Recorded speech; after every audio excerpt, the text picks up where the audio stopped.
I'd rather lie. I'd rather lie than lose you. I'd rather lie. I'd rather lie than lose you. Stop it. Okay.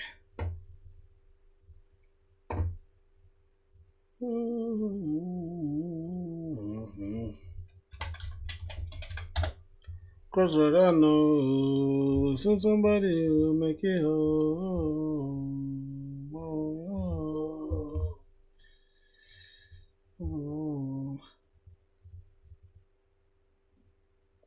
Yep, we live. Okay, let's go. Need code IO. Let's try to get some work done. Cause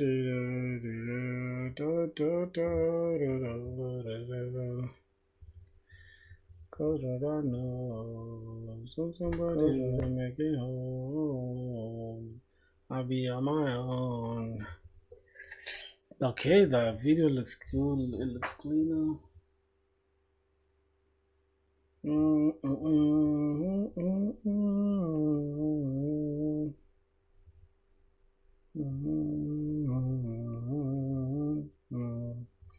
If you wonder why you're working hard, nobody tells you no.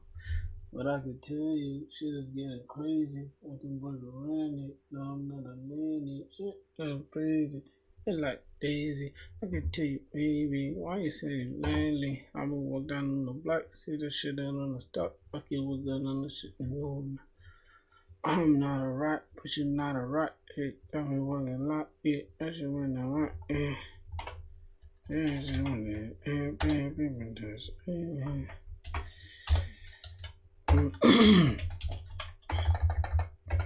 It's day 4 now. Coding and doing DSA. Yes, pull up. We live on YouTube. I think that's it. Don't do DSA. That is play. Why are you telling me not to do DSA? Are you hated on DSA? Ah. Yo, what's up? What's good? What's good? What's good? Yo, are you guys done with your exams? Bro, how fast are you moving? I'm still learning JS again. Yeah, I'm moving like crazy, bro. We cannot wait for you, dog. We cannot wait for you to catch up. Yeah, that's the problem. If you're moving slowly, you have an issue. Tomorrow, last exam, yeah, bro. I can't wait. I got all my brothers doing exams, bro. No wonder I don't be seeing them on stream. I think you guys are like locked in. That's nice.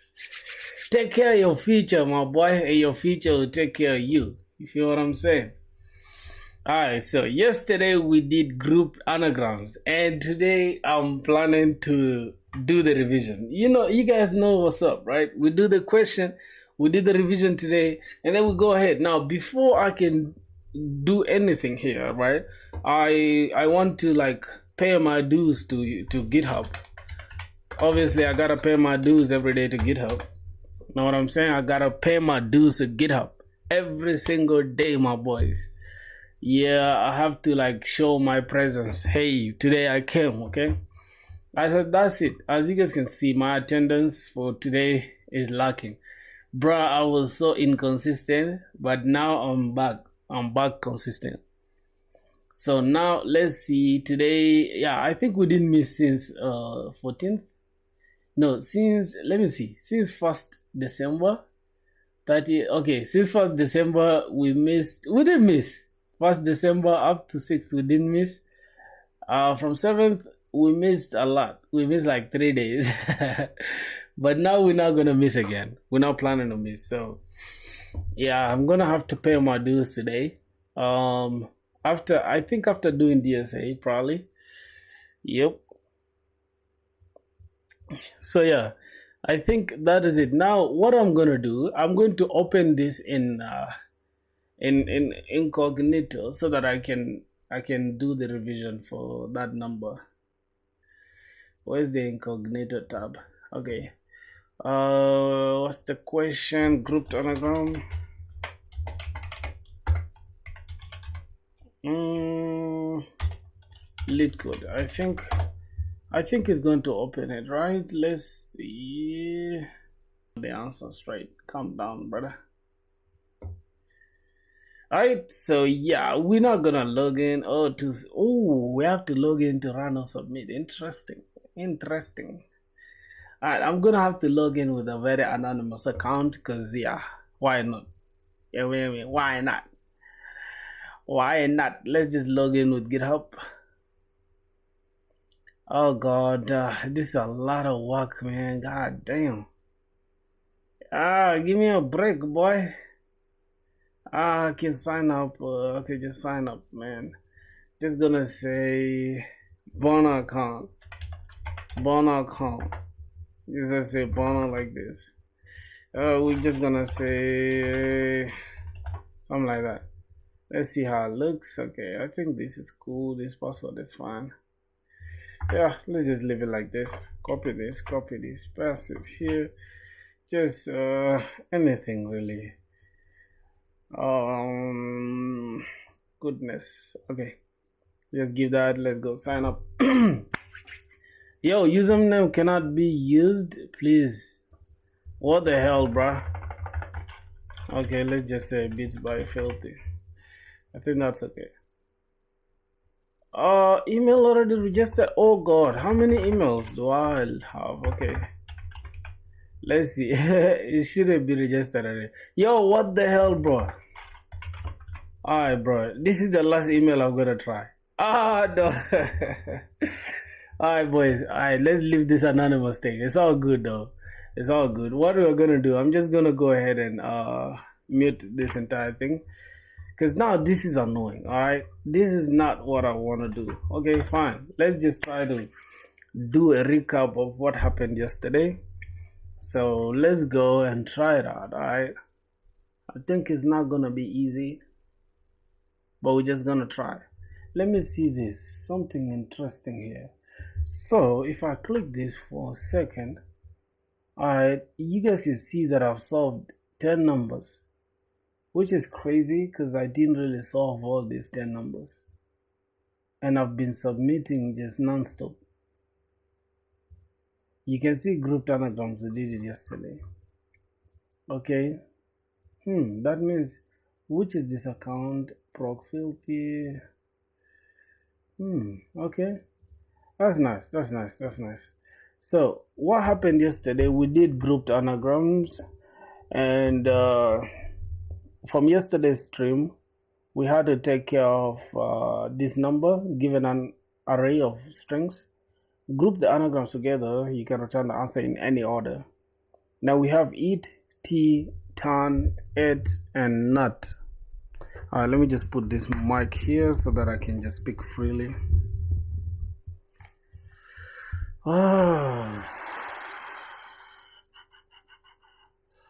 Okay, so the output has to be like this, but our output from yesterday hasn't been the same. So let's see how it's going to look like. We need a hash map, or we can't even call it a map, and the output is going to look like this: a list of strings. So let's grab this list of strings.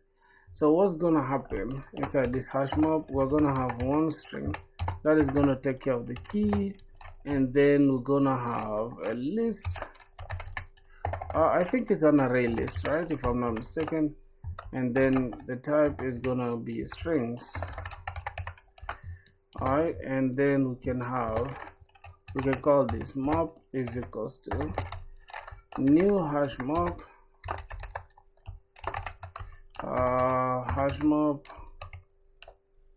okay. I'll close off this. Alright, now we need to store this. We need a key, obviously. So from that, we need to first loop through these strings and then convert them into character arrays. Let's look through that. So we're gonna have for string s in strings. Go ahead and first do something. Now within here,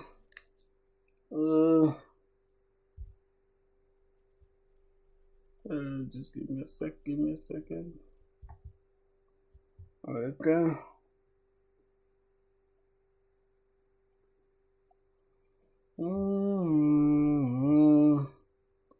What's happening here? Why is it just... Yo, is it network? Oh, okay, it's fine now. Damn, I thought that was network, bro. Yeah, it's okay now. Alright, we have a string. Now we're just gonna go ahead and convert this into character array.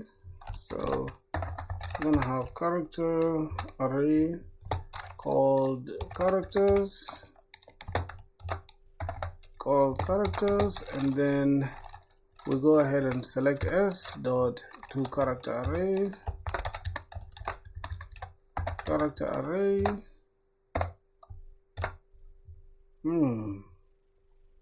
I think that is it, right? To character array, and then finally we can now sort these arrays dot sort,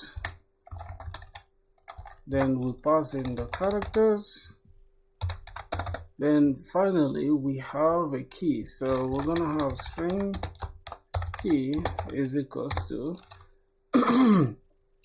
now we're gonna have a new instance of a string. Oh god, where is t? Damn. String will pass in those characters that we just sorted. Alright. Lastly, here we are just going to now use our map that we have and say, hey, within this map, go ahead and compute this. Compute if absent. If absent, go ahead and compute this. And what are we computing? Pick the key, which is what we have here, and then create a new lambda function out of it. Oh my goodness. Create a new lambda function out of it, and within this new lambda function should create for us an array list. Okay, man, my hands, I can't type, boy. Okay, so create a new array list, and then from here we are going to add this s to the array list, and then yeah, I think that is that. Then after this for loop, we need to go ahead and have a return type. What are we returning? As you can see, we are returning we're not gonna return anything here yet. We're just gonna say return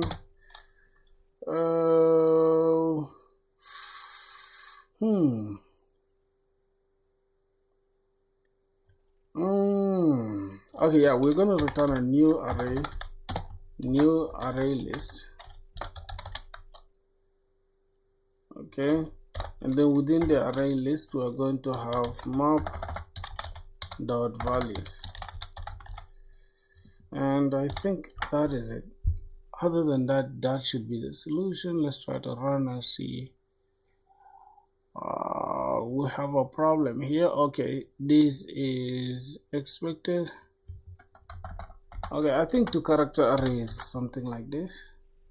Hopefully it's going to work. Wait, what's that? Oh, this is my bad, boys.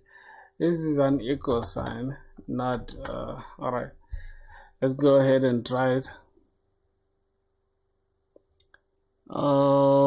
Dot values, then we need to close it like this. Okay, we need to get the values.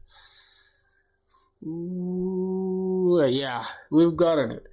But here's the thing. I understand they're telling us to return the answer in any order, but our expected okay, we have our output looking like this, but we need the expected result should look like this. That means we need to do something about that, right? So let me just try to take this entire code and say, hey, let's open a new tab here, and then let's ask Kimi. Could be Kimi or could be this. So now the result the output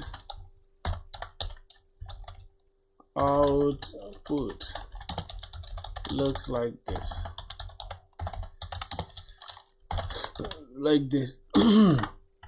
let's go to this and let's grab our output, but we have a certain expected output, but we need the output to look like this. Okay, all right, let's go back and see the expected output. Pass that in.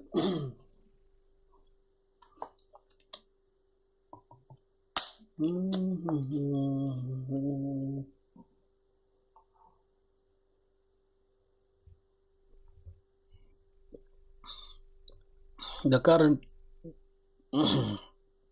correctly groups anagrams but returns them in an arbitrary how do they pronounce this word? Arbitrary. I'm gonna copy this.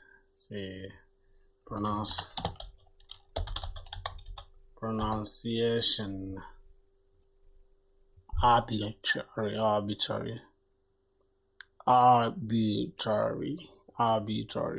Okay, arbitrary. See, arbitrary. All right, the result is arbitrary. Arbitrary order. In an arbitrary order determined by hash map insertion, causing inconsistent output. To match the expected lexicographically sorted order. Okay, sort both the group lists and the final result. So the modified solution would look like this. We have a new list called result, and then it will take in these values, and then for each group lexicographically sort each group lexicographically. Damn, what is that word, bruh? Like, this is just unnecessary. Some words are just super hard. What is lexicographically? Okay, for group within result, collections.group, collections.sort, and then sort the group, and then sort groups by first word lexicographically, collections.sort.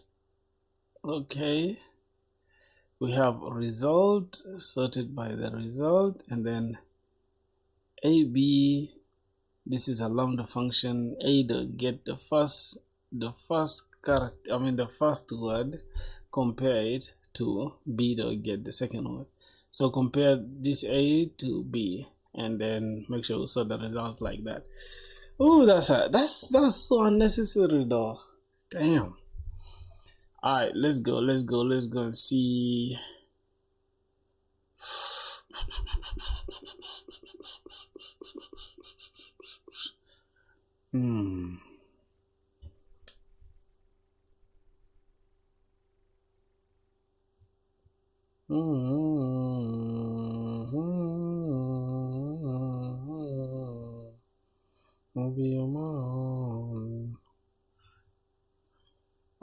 This stuff is hard.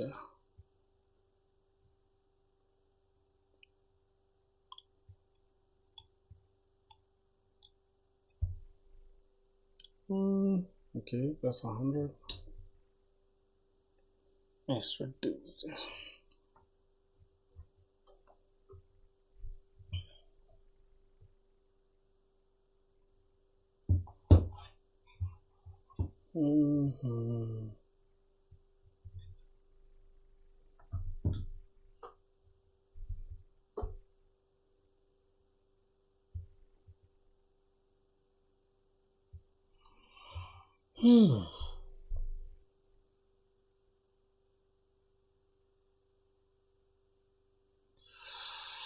Okay, we need a list that's gonna hold a list of strings called result or group. You can call it group. Result is better name. New array list that holds the values. Okay.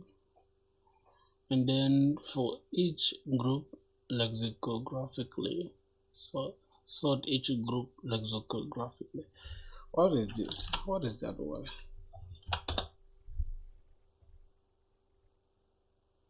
Refers to ordering sequence like words or strings in dictionary style by comparing elements from left to right.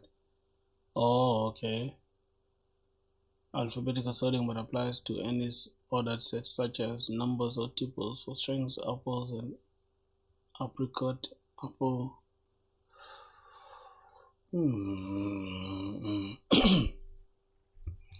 Okay, and then after that we sort the entire list and then search within.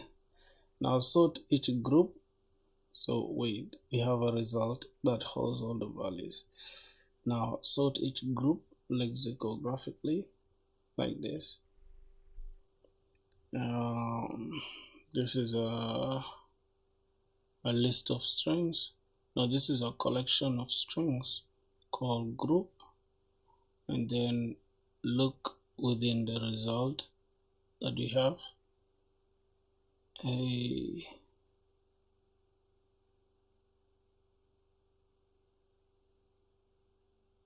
Okay. Then collections of sort the group.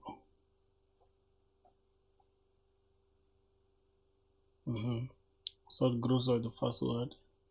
So collections of sort, pass in the result, and then we have A, B, and then A will represent the first word, B will be the second word. So we'll compare the first word to the second word, then we return the result. Okay, let's try that out, see if we shall get the actual output. Now here we need to return a result. So return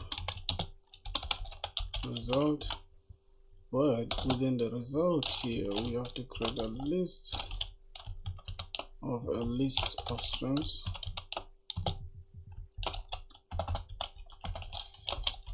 String, we're gonna call this result is equals to new array list, but this time this should be the one that contains the values. So within the map, grab for me the values. Okay, and then for for every group within this result, so within this result, grab for me every group that's there. Okay,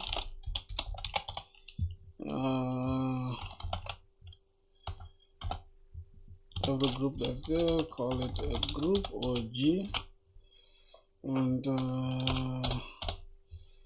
okay, now we need to just grab collections dot sort, and then we are sorting the group. We are sorting the collection by the group, and then after that we need to grab collections dot compare. Is it compare or dot sort? It's kind of confusing. I think it's dot sort, right? Collections dot sort, yes. We sort by the group, and then we also sort by the result and pick this number and compare them. Okay, sort, and then we sort by the result. I will grab A and B. I will create a lambda function out of that and say, hey, A dot get, we get the first digit, the first word, and then compare to the second word, which is B dot get, and select the word in that. Then finally we return the result. hopefully the answer is gonna be the same. Let's see. Okay, we have a problem. Illegal start of the expression. Illegal start of the expression where, okay, this is supposed to be like this. Cause what I know, so somebody will make it home. Alright. Let's see, let's run that. Oh my goodness. Oh shit, the output is still not giving us the same. So the output is still at, the output is still not looking like this. Okay, let's ask ChatGPT for this. Let's say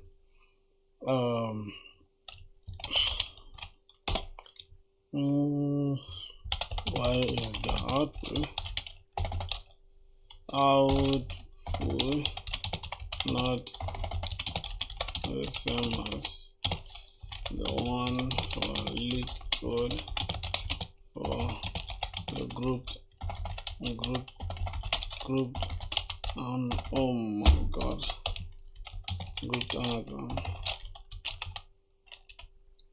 question. Alright, we have that. Do not search. Let me close this. Oh my goodness.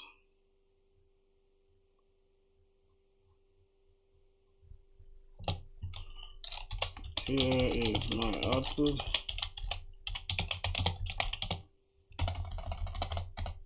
Let's go ahead and pass in our output. And here lead codes.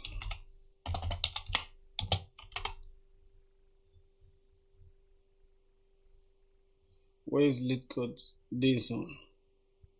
We are almost there actually, we're almost getting it, but it's okay. Okay, let's see. Short answer, nothing is wrong. Lead code does not require a fixed order for this problem, of course, but I want to get the same exact output. A group anagram is specified to return any order of the groups, and any order of the strings inside which group. Your logic actually adds extra ordering guarantees that lead code never asks for. Why the output is like this. Both are valid because the inner list contains exactly one anagram group. I understand that part, bro.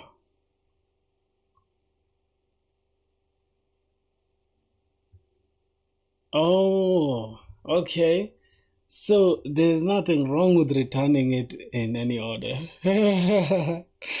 Okay, then let's not complicate our answer. Let's just return it as simple as it was. Okay. We can just return our simple thing. We just return new array list. Then we make sure we return a new array list, and this time, oh my goodness, let's see what's going on here. We have map.values, and I think that should do it. Let's try to run this.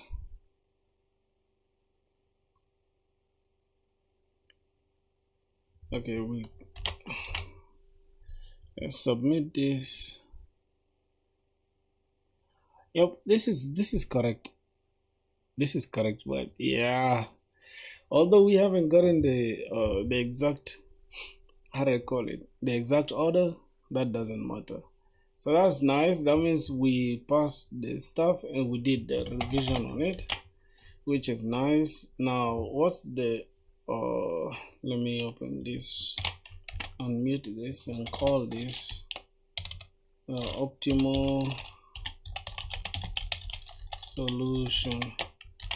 Now I want to know what's the TC, which is time complexity, and the space complexity. What's the TC and SC of this problem?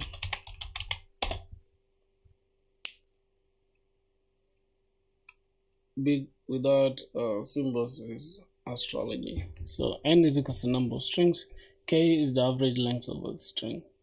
Time complexity for each string converting to character, any array. Converting to character arrays of k. Okay. Sorting characters.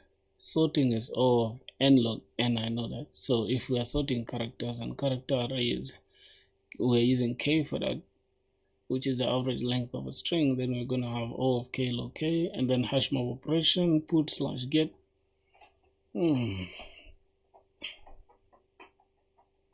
Where are we using get? Within the hash map, we are sorting this and then converting this to string. Here we are sorting it and then we use it as a string. Did you learn Spring Boot? Yes, I did, bro. I did, of course. Of course I did, my dog. Yeah, I'm gonna go to after solving today's problem, we shall go and do some Spring Boot. Hash map operations, put this is of one average, so per string of k log k. It's not bad. Across all strings, then we have O of n times k log k. You then do extra work that liquid doesn't require. Setting each group total. Then across the group serial is the worst case sorting the outer list of groups. This is whenever the character sorting is tidy. Why the total complexity is this, and then the space complexity. So it's O of n log O of n times k. Okay, so as here the optimal solution for TC time complexity is gonna be O of n times k times k log k. That's the time complexity, and space complexity is O of n times k. Alright, boys, so yeah, this problem is finished. I think we're just going to submit and then we shall try again the next question. So let's go to the next question. Group anagrams is done. Now today we are trying top k frequency or whatever. I solved this problem already. I can't lie to you, boys. I solved it yesterday. I mean, not yesterday, since some time back when I think I even showed you guys in the vlog. I showed you guys in the vlog, I guess. Yeah, so here we have an integer, a hash map that takes two integers, and then we first map through the nums. We first check if the num contains the number that we need, and then map.put, we put in that num, and then we add this number to it, and then for all else we put this number if it's missing, and then the priority queue, which is almost like a heap, right? I mean the minimum heap. Yeah, is it minimum heap or maximum heap? I think it's the minimum heap. We have to, yes, it's the minimum heap. And then we convert, we first check a, b, lambda. We say, hey, map.get a, and then minus map.get b. And then for num, we use the key set. Then we say if the minimum heap size is less than k, then add this to the min heap. Or else, min heap dot size, or else if the size of the heap and the number that we're getting is greater than the number that's on top, we'll go ahead and pick the number on top, and then we say min heap.poll. That means we delete everything that's there, then we add that number, and then we have a result with a fixed size of k. Then we iterate here, and then we replace this with the number on top, then we return the result. I think this is hard, man. Yo, bro, how's it doing? How's it going? It's going good. It's going great. It's going cool. Everything is right, my dog. How are you doing, brother? I mean, hope you're fine. We're still grinding with lead code, as you can see. Now, this problem is medium, and rightfully so, it is medium. This question is kind of hard, right? So here's the thing. I am going to cut this answer and just put it right here. Let it just be chilling there. Now I need to reason out this. Obviously, I did the number years back, not years, but some months back when I was just bored. But I want to now come back to it and see if I can do it without having to cram the answer. So that's going to be our problem for the day. As you can see from lead code, we have top k frequent element. It's a medium question, bro.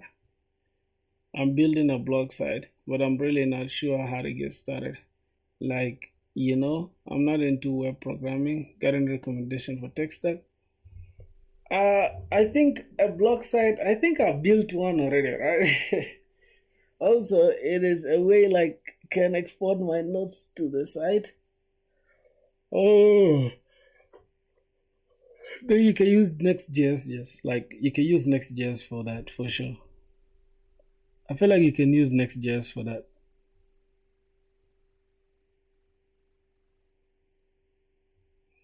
Boys, go ahead and like the live, my brother. Let's get it. Yo, Verma, my dog, what's good? What's good? You guys are back, man. How y'all doing, bro? How's everything, man? Alright, we have some. Let me close off this. Group Telegram, let me close it off. Now we have war. We have some war here. I had cut this off before, so I'm just gonna cut this and press it here just to keep it there. Now let's come and have some war. yes, brother. Let's get it, my boy Verma. Let's cook, man. Let's cook in the chat, my boys.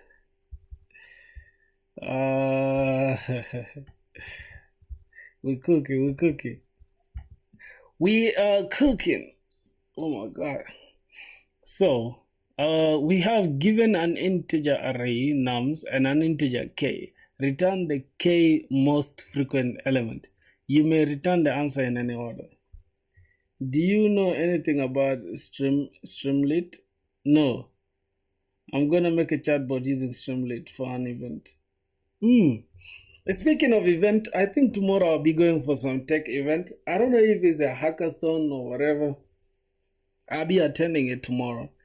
It's going to be in some school here called ALU A something. Is organized by Google Gemini. So I'll be attending the tech event tomorrow. And yeah, I have no idea about Streamlit. What's that? Is it a module in Python? Ooh, you guys are going crazy building stuff, huh?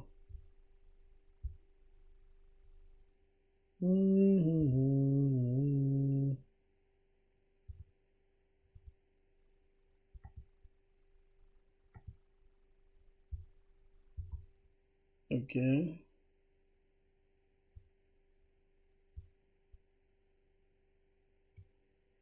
Yeah. Go to the coding category and there's my name. Where? Oh, on GitHub? Is it GitHub? Alright, boys, let's try to solve today's problem. Given an integer array nums and an integer k, return the k most frequent element. You may return the answer in any order. So as here, if we look through this, we have 1, 1, 1, 2, 2, 3, and obviously the most frequent number is 2. Wait, most frequent? I'm confused. I think, yeah, there are 2, right? I think the most frequent, let's see, return the k most frequent elements, right? There are 2. Oh, so we just need to return their number. It's like showing 2 here, because it's like 1 is most frequent and 2 is most frequent as well. Mm. Alright, boys, so let's look at this. Here is going to be 1 and the output will be 1. So now here we shall have 1, 2, 1, 2, 1, 2, 3, 1, 3, 2. So the k most frequent element is 2. But how is this not 1? I'm confused. Oh, it's just counting the numbers that are frequent, right? Like 1 and 2, because it's 1, 2, 1, 2, 1, 2. That means here they are the same, right? 3 times each. And now there is 1 and then there is 2, but 3 appears only twice. So that means we are returning 2 elements that are common, that are most frequent, which is 1 and 2. Now we have a constraint. The length must be below. Okay. Alright. K is in the range 1. The number of unique elements in the array. It is guaranteed that the answer is unique.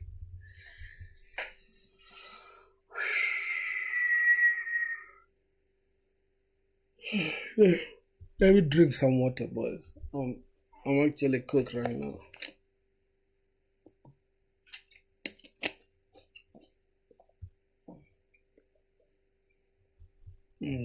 Put this like this a little bit. Like you can traverse and count the occurrences of elements and then check, but it's a bad option. We can create a count for each. You can sort it and try also. Yeah, so the first thing is to sort through the sort through these nums. Actually, we can traverse through this array called nums, and then we see. Oh my god! So let's see. For int, what are we? Oh, integer, like this, and we're gonna call this num within nums. I think a hash map. We need to throw a hash map and hope for the best. So let's say we grab a hash map. A hash map that takes in 2 integers. And here let's just call it map is equals to new hash map. Okay, and God, I'm literally sleepy, bro. I don't know why. I'm out of energy, but still I gotta grind. Okay, let me just wash my face for now. Okay, let me go wash my face. Just give me a second.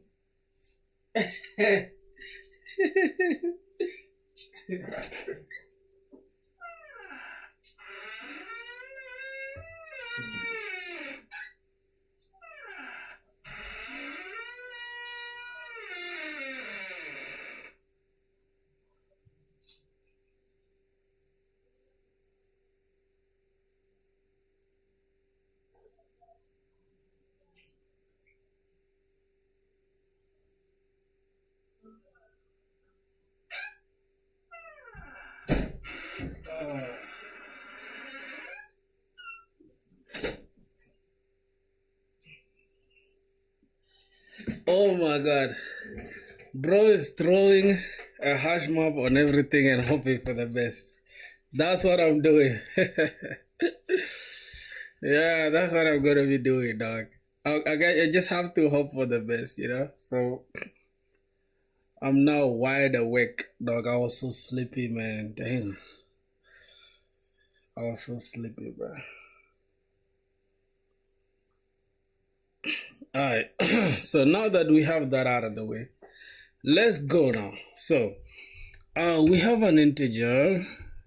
We have a hash map that is going to store these integers that we have. So what's actually happening? We have this integer array nums and an integer k. Now we need to return the most frequent element. We may return the answer in any order. So the order of the answer doesn't matter. Now my only problem is, what is this 2 actually representing? Is this 2 representing this 2 literally, like the number itself, or just the number of elements that are? Thank you, man. I can't imagine myself solving the complex LeetCode problems when I'm sleepy. Yeah, for sure, bro. But I just gotta keep going, man. You know, like I said, bro, I promise you guys I'll get a job. So I'll try my best, you know. We're mixing Yeah, we're mixing Spring Boot with like LeetCode. So after this solving this problem, we shall jump to Spring Boot and finish the project that we are doing. So it's interesting because we're building an e-commerce store. I think we shall just be working on integrating the front end with adding to cart thing, and then we can create orders and all that after the stream.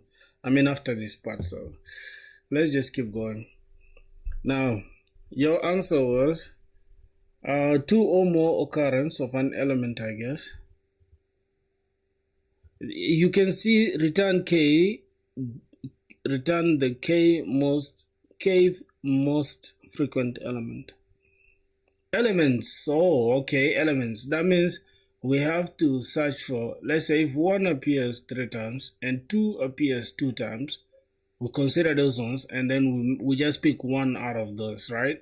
So 3 here, 1 will represent this 1 3 times, 2 will represent this 2 2 times. I think that's it. I think that's the reasoning, right? Now we may return the answer in any order. Okay, we might return the answer in any order.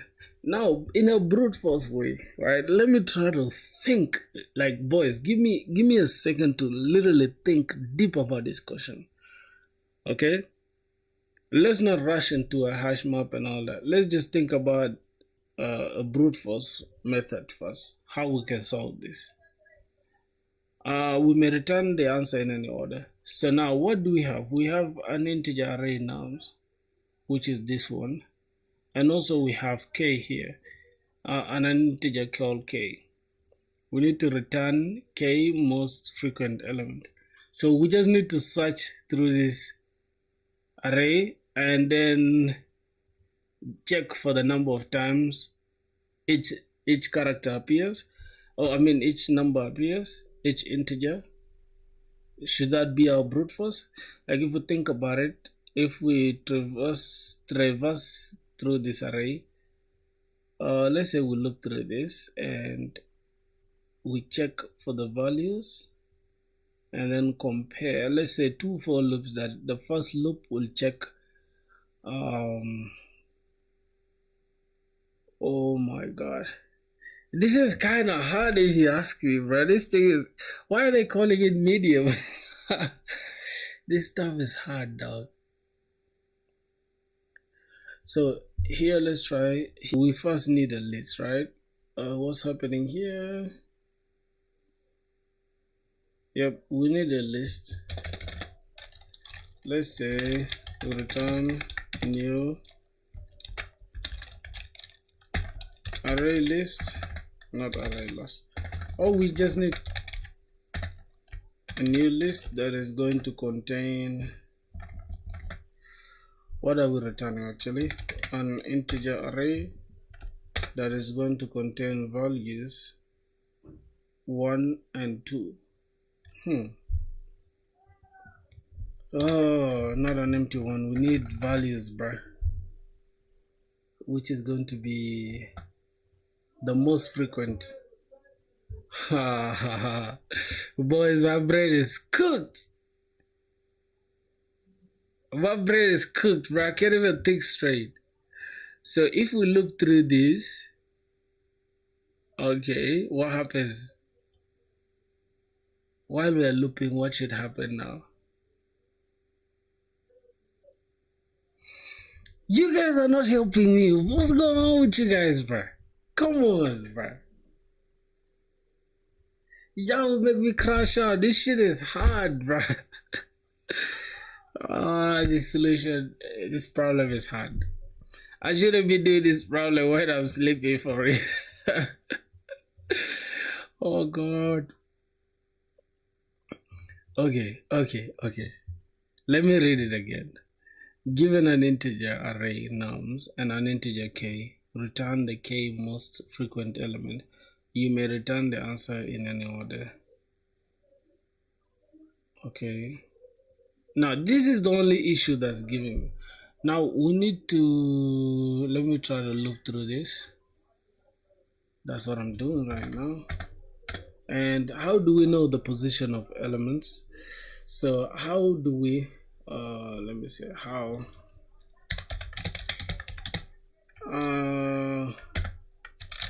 let me just say, how do we get the position of elements in an array in Java?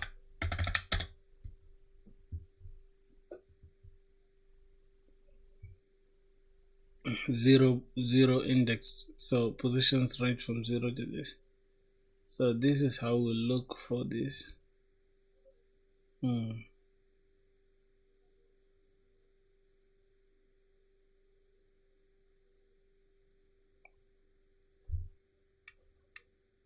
Using arrays as a list, integer array will be like this, index of this, and then in Java 8 you just stream. Oh god, we're not gonna get this answer. So let's just try to pick this problem and say let's break this down in a way that is understandable for us. ChatGPT. Okay, given this problem, let's try to break it down step by step in what I need to do. Don't give me the solution or code, just enough hints to have a clear idea of what I need to do, and also how I can tackle this problem.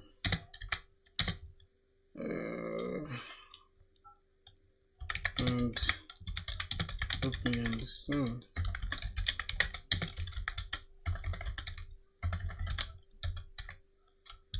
Properly. Alright, let's break down that problem. Think of these two separate problems glued together by deductive and math. First, clarify the problem, what the problem is really asking. You're not sorting numbers by value. You are ranking numbers by how often they appear. Okay. Let me put this on. Okay.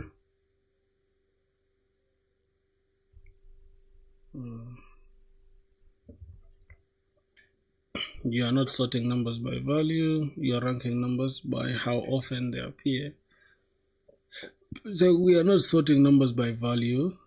We are just ranking numbers by how often they appear. Frequency becomes the primary decision here. So frequency becomes the primary decision. The number itself is just metadata. Step 1 is information gathering. Scan the array once and build a mental map. Number count. Okay, so we can scan through that list and then we build a mental map that has the number and the count. That is frequency now. Nothing fancy yet, just tally. By the end of this pass, you know the frequency, you know the full frequency distribution of the array. This step is unavoidable. Any correct solution must know how often each element appears. Now pause and reframe. You have unique elements. Let's call that U.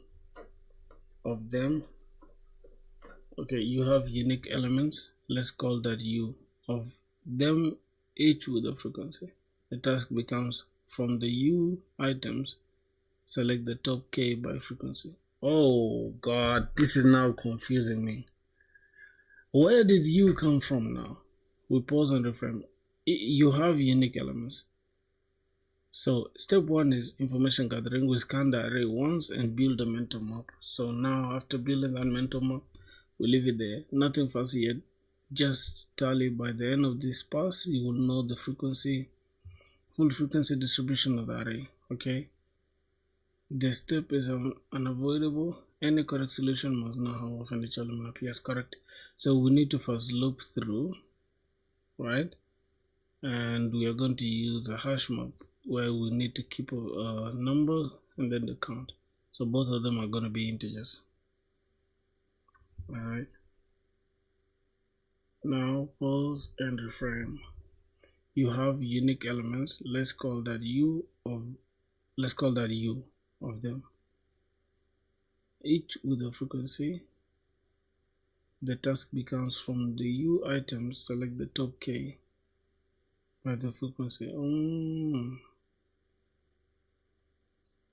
Okay, that's a classic selection problem, not necessarily a sorting problem. From here, there are multiple valid strategies. The trick is choosing one that matches the constraints. One naive idea: sort everything by frequency. Conceptually easy. You order the unique elements of descending by count and grab the first k. This works, but sorting costs extra time. Asking, so do I really need full ordering or just the top k? This leads to the next mental model. Actually, we need this. We need this. We need to sort them like that.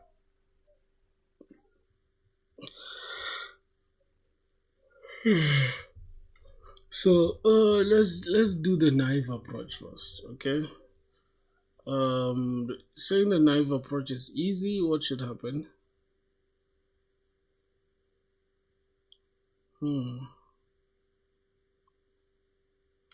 So the naive approach is to sort everything by frequency. Conceptually easy. You order the unique elements descending. You order the unique element descending by count and grab the first k. Okay, so let's try to do that. Now what's going on here? What are we supposed to return? Okay.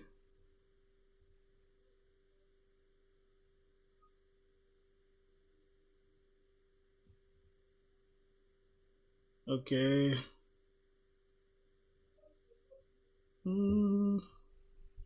So we loop through this.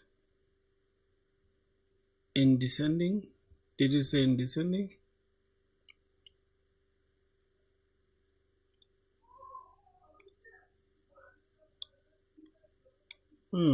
So how do we, oh God.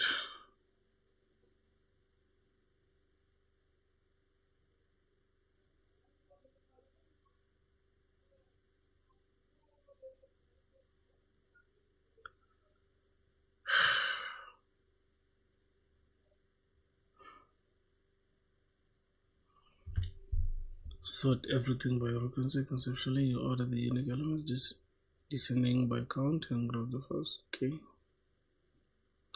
Descending by count. Wait, you order the unique elements. So first count.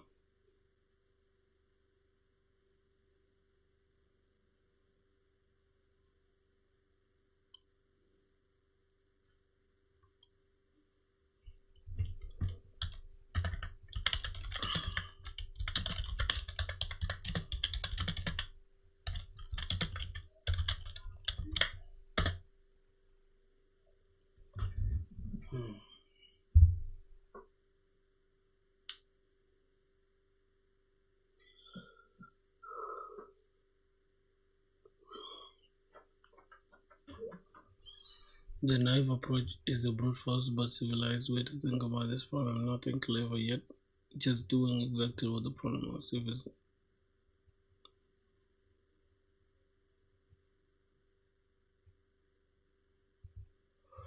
oh Jesus. The naive approach is the brute force civilized but think about it. It's probably nothing clever, just doing what exactly okay. Start by stripping the problem to its essentials. You are given a bag of numbers. Some repeat. You want the k numbers that repeat the most.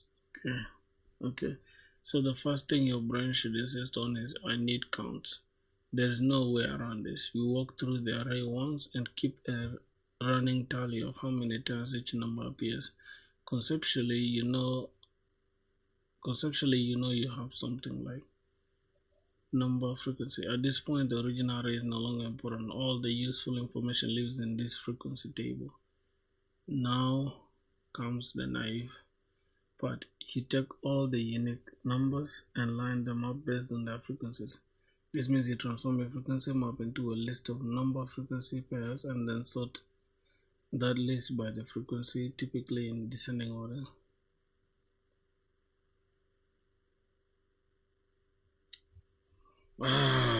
Okay.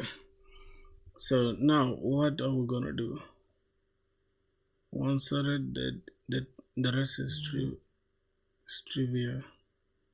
We look at the first k entries in the sorted list, extract just the numbers, return them. That's it. No tricks, no shortcuts. What is this AI talking about? So how do you even do that? So first thing your brain should do is I need count. There's no way around this. You should okay, let's try to keep count of this stuff. Okay, let's say not that.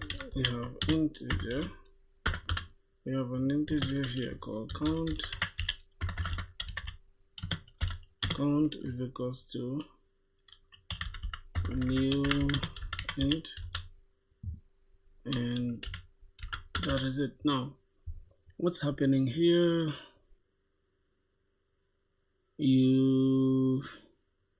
There's no way around this. You walk through the array once and keep a running tally of how many times each number appears. So how do we know that?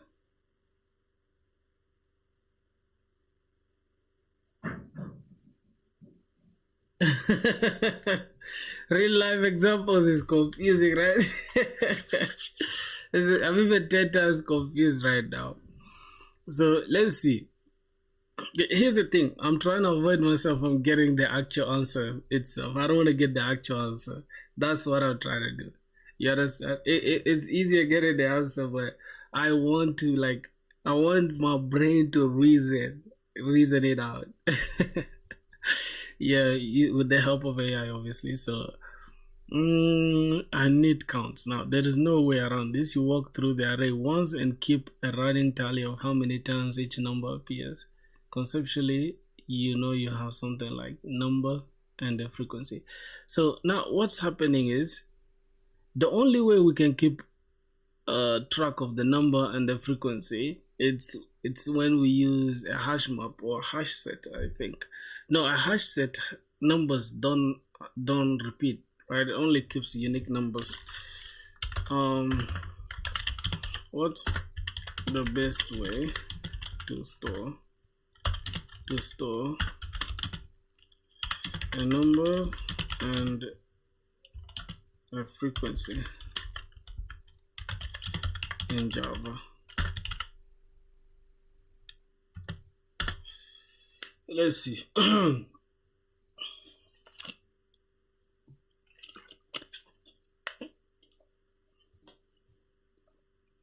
Yes, that's a hash map with integer. Good. Where the key is the number and the value is frequency. Now key value pairs, right?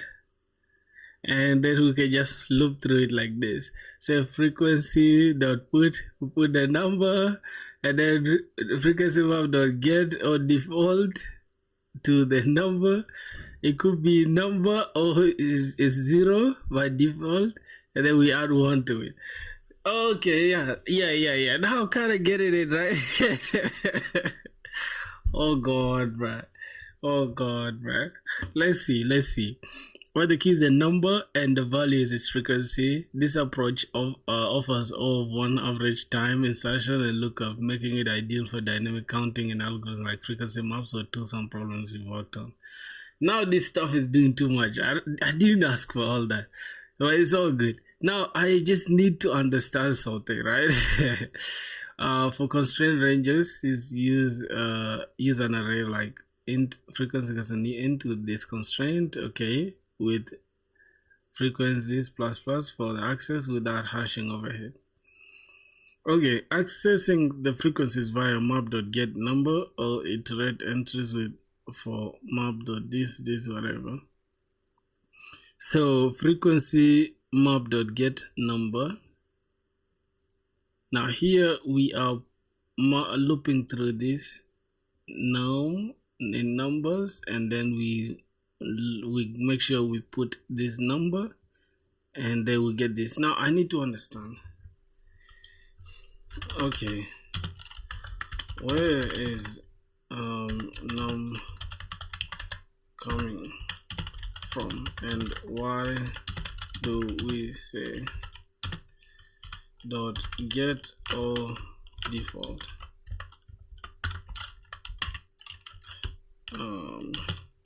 And why do we have num this inside it plus 1?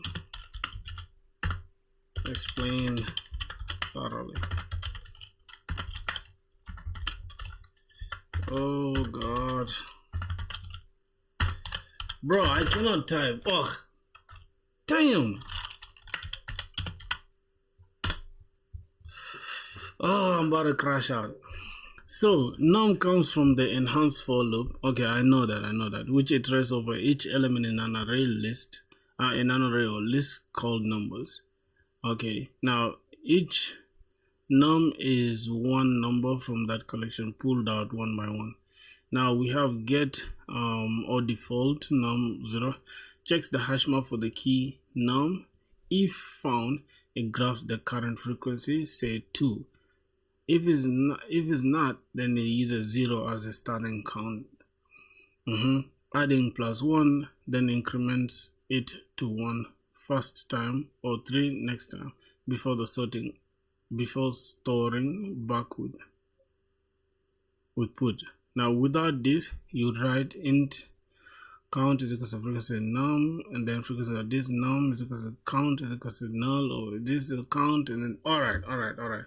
So now let's remove this, right? So let's go ahead and add this hash map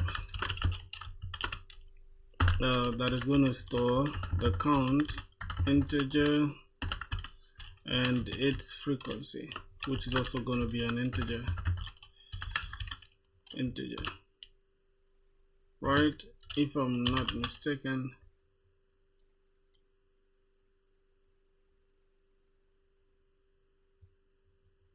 Right, is equals to new hash map,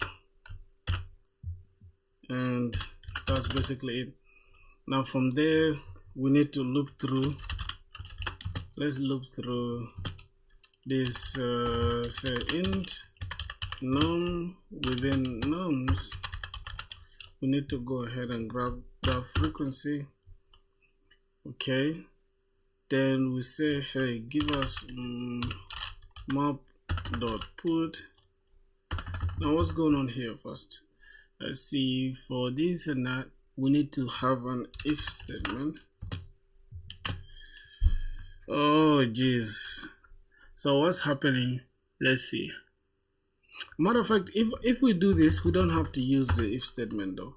So if we say map.put, now let's put this, and then we could put this num using it as the key, and then we're gonna say go ahead and give us map.get or default, right?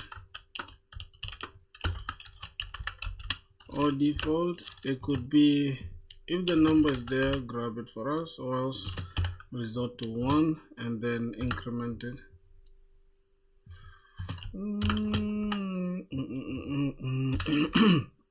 I think that's what we have to do there, right? That is what we have to do there. Now we have the first part sorted out like this. At this point, the original array is no longer important. All the useful information lives in the frequency table. Now comes the naive part. I think that is it.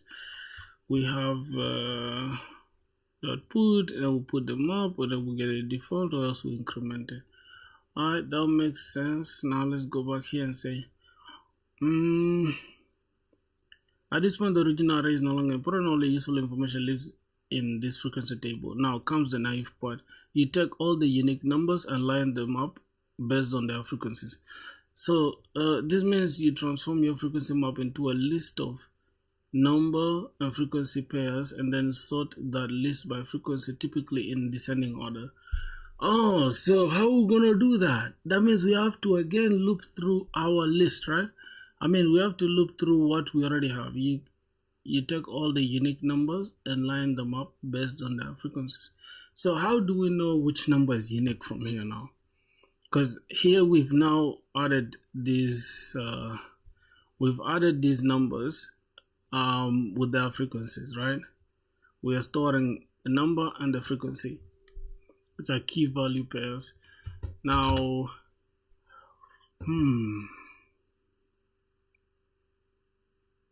okay, so we've put the number and the frequency. So what next now?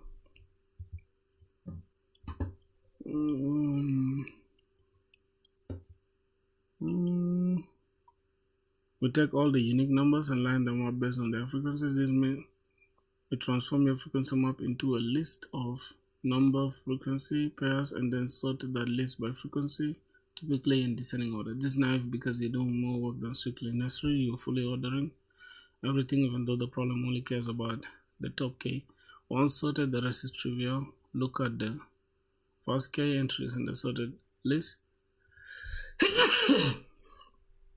How is this problem, excuse me, boys, how is this problem even trivial like the way they're saying it? Extract just the numbers, return them. That is it. No trick, no shortcuts. So we need to look at the first k entries in the sorted list. And how do you even get the first entries? Okay, let's just go ahead and say we have a problem here. So now we have sorted, we have looked through everything and put everything into number and frequency. What next after here? They're saying we take all the unique numbers and line them up based on their frequencies. So that means we need to figure out a way that we can look through this. No, we need to look through this map again. Yes, we need to loop through this map. And then once we loop through that map, we take all the unique numbers and line them up based on their frequencies. That means we transform our frequency map into a list that will contain number and frequency. Is it going to work for us? I have no idea. Oh god, let's just say this is where I'm stuck. I'm stuck here. Audit me and let me know if I am on the right track.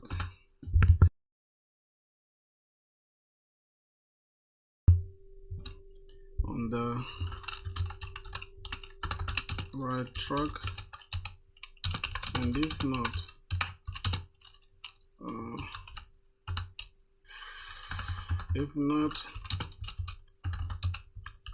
correct me accordingly. Okay, let's see. So I'm stuck, boys. There's nothing I can do now. Let's see. Oh.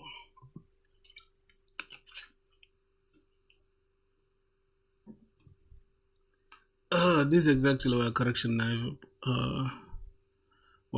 naive solution should be at this stage. Let's audit your thinking, not your syntax. You've completed phase 1 of the problem. You took the raw array and compressed it into meaningful information, number and frequency. The loop is doing precisely the right thing at this point. The original nums array is no longer needed. Every decision from here on is driven by the map. The time so far linear in n, space so far proportional to the unique elements. Okay, so no correction needed here. Now, here's where people usually freeze, because the next step is conceptual, not mechanical. Ask yourself, what do I do with this map to get the top K? Since we are explicitly doing the naive approach, the next move is not clear, it is blunt. You need to impose an order of the data in the map. So I'm starting to think this is the correct way to solve these problems. I don't care what nobody says. Let me tell you one thing. All these guys who are doing DSA online or YouTube or whatever, these guys, they do the problem beforehand. They just come and pretend like they don't know what they're doing on YouTube, right? As I can prove to you guys, bro. If I go to YouTube right now, I watched somebody right on YouTube that was literally lying, bro. Like, this dude was capping, dog. Like, I think it's called Buff. I think you guys know him. I think it's called Buff, if I'm not mistaken. No, not this dude, not this Buff dude. I can't be this guy. Let me go through my history. They don't show you the struggle. Like, literally, they don't show you the struggle. You guys only get to see the part where it's like, yeah, I think it's called Ball. This dude. Like, 3 and 3, and the goal is 6. How does this work? So at first, here's the thing. No hate to this guy, but this is complete garbage. He's lying. He's thinking, I mean, he's saying he doesn't know this problem, but you can tell he knows this problem, and he's just trying to solve it and act like he doesn't know. So why do you guys do the problem beforehand and then just come and solve it online? Like, what's the point?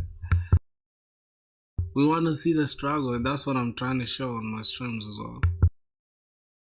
I is equal to 0, and because I'm adding the first number with the first number, like I'm adding it with itself. So I think J shouldn't start at 0. To do that, I do. You see that? And he literally said he doesn't know. See? It's important to understand a little function, but I essentially memorized a bunch of stuff in this. Yeah, I think you guys get the point, though. Y'all get the point. These guys, they be knowing what to do and they come and lie online about it. So nobody should laugh at me when I'm hustling. I'm being authentic and real with y'all. So yeah, at least I'm learning, though. I'm not here for the show or whatever to act like I am this goated guy, alright? Well, I'm gonna get there, though, so let's get it. Alright. So what we've done here, we've created a hash map that is going to store the key value pairs, which is the number and the frequency, and we converted our regular array that had these numbers into a number and a frequency. That means we are now storing 111, and if it's like 3 times, we're storing it as 3. 2, 2, 2, we're storing it as 2, 3, we're storing it as 1. That makes sense. So the next thing, let's see what's going on. Now here's p1 freeze, whatever. Okay, you need to impose an order on the data in the map. But a hash map has no order, so you must extract its contents into something that can be sorted.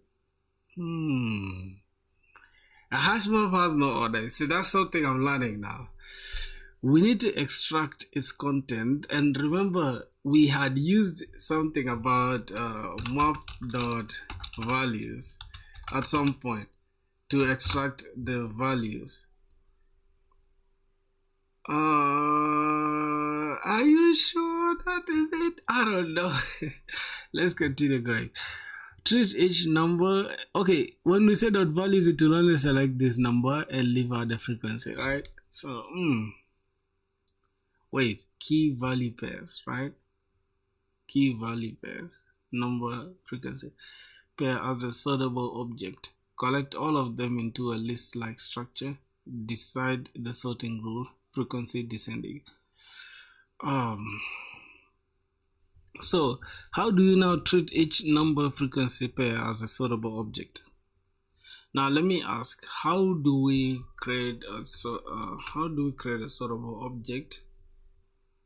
How do we create a sortable object from this pair? Okay, from the hash map, how do we create a sortable object? Yeah, Maji. So we create a custom class implementing comparable to hold number and frequency sorting by frequency, descending on number, ascending as needed for the problem like sorting by frequency. Oh god, what's really good? Now we need another class also. Class called frequency pair implements compatible frequency pair. We have a number and frequency, and then we have a frequency pair int and then int f.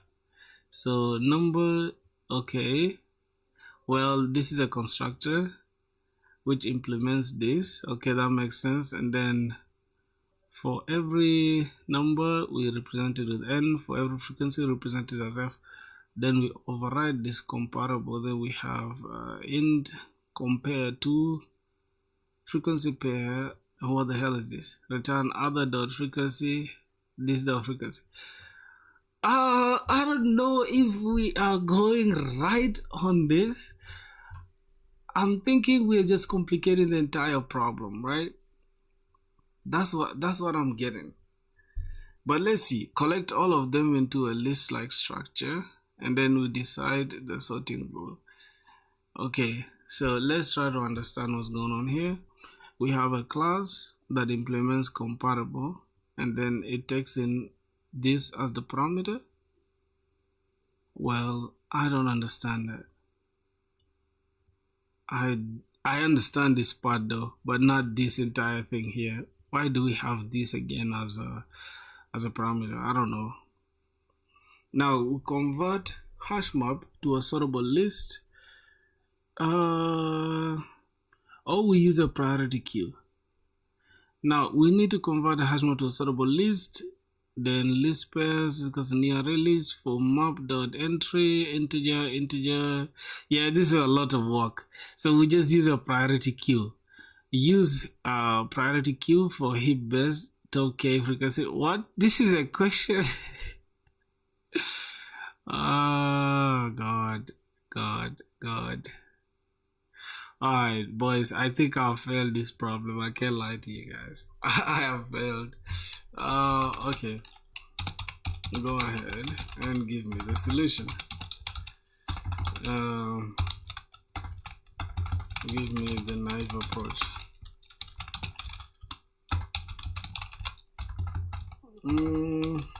Solution. Bruh, I can't believe I've literally given up. Oh God, let's see. Okay, we've done this already.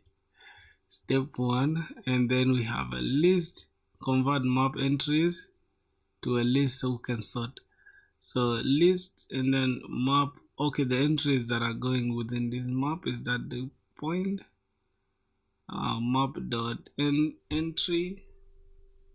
We are entering 2 integers. We convert and call them a list. Array list, that we have map.entry set, and we sort by frequency in descending order. So we're gonna have list.sort a b and then b.getValue minus a.getValue, and then we extract the top k element. Result is equal to new int k. Then we have int I is equal to this less than k incremented.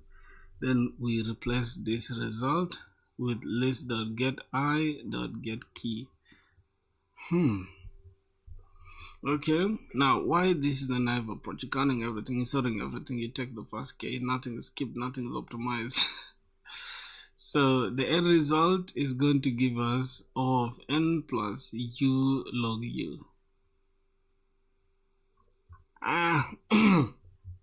Okay, so first step we count the frequencies. Second step we convert the map entries to a list so that we can sort them. So this is how we convert the map entries. Okay, we are converting these map entries, and we're gonna have a list and an array list. Then we're gonna have map.entry, taking the two entries, which are the two integers, give it a name list, and then new instance of the array list. We're gonna have map.entry set. Now, why are we using map.entry set here? I need to understand that. Why are we using map.entry set? Entry set. What does it do? And also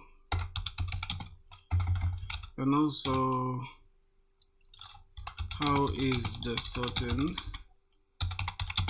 working, since I can see a minus. Let's see. Perfect place to zoom in. These two details look small, but they are doing real work. First, map.entry set.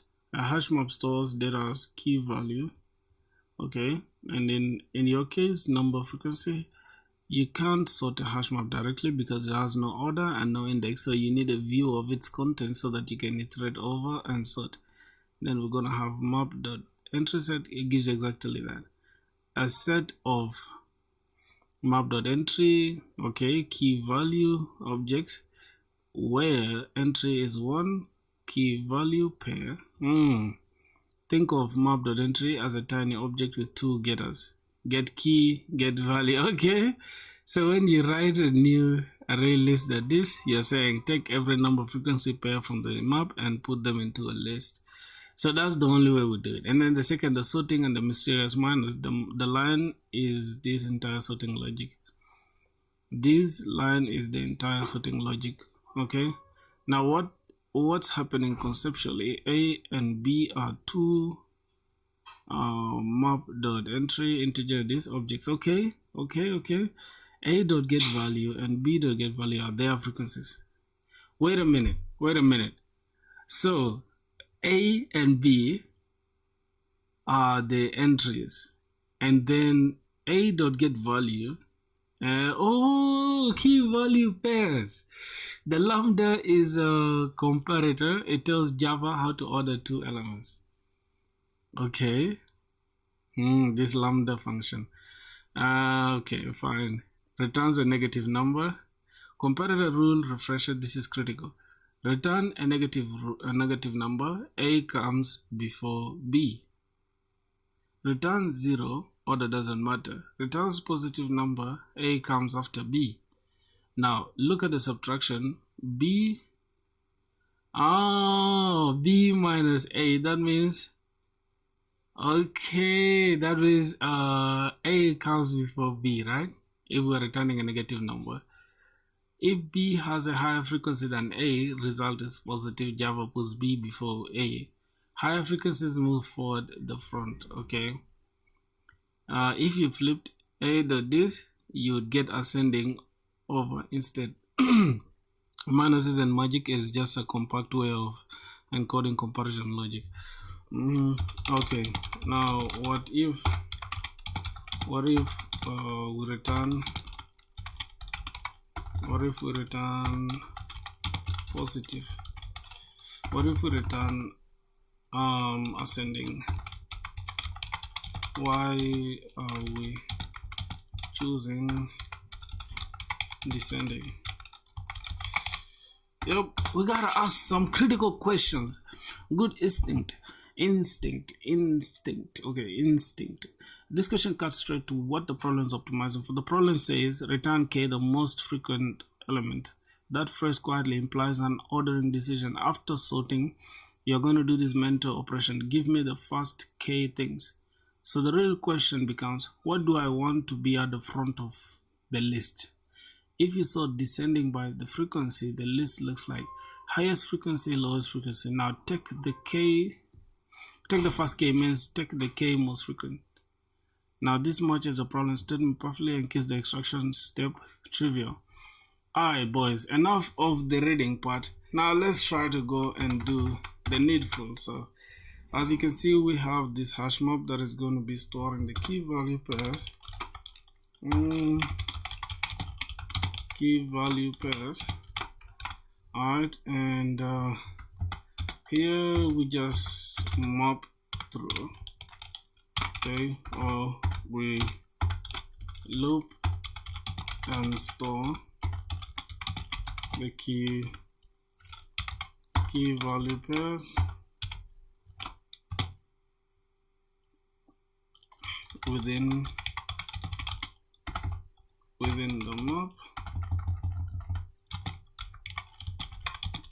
map, and let's say here this is a hash map, or starting a hash map, or declaring a hash map, or using a hash map. Okay, now the next thing we have to do is sort, right? Or we create a list, actually create a collection list that will store our key value pairs that we can compare to be iterable, right? Now we need to create this list, and it's going to store also a list of integers.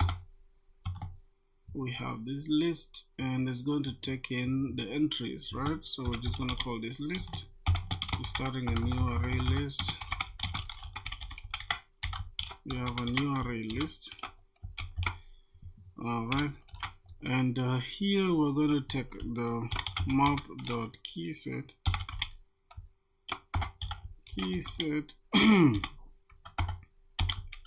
I think it's entry set, not key set, actually. Map.entry set.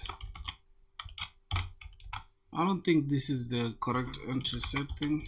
I think it's supposed to be like this.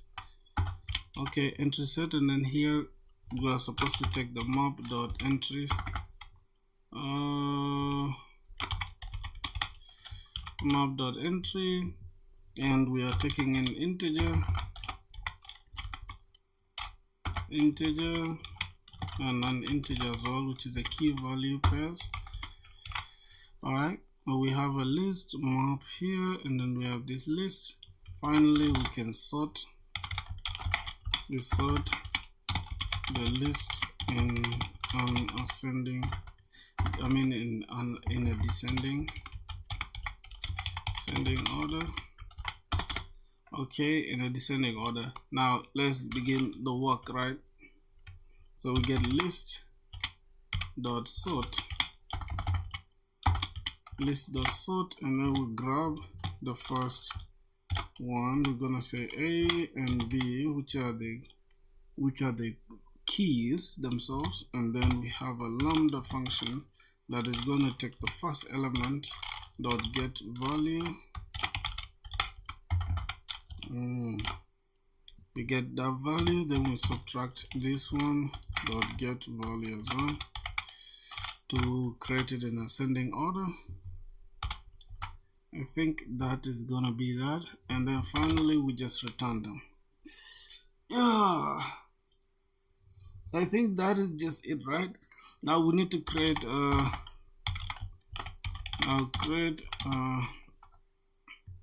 create an array.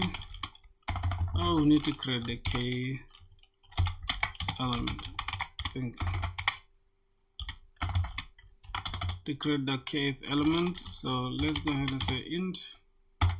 This is an array.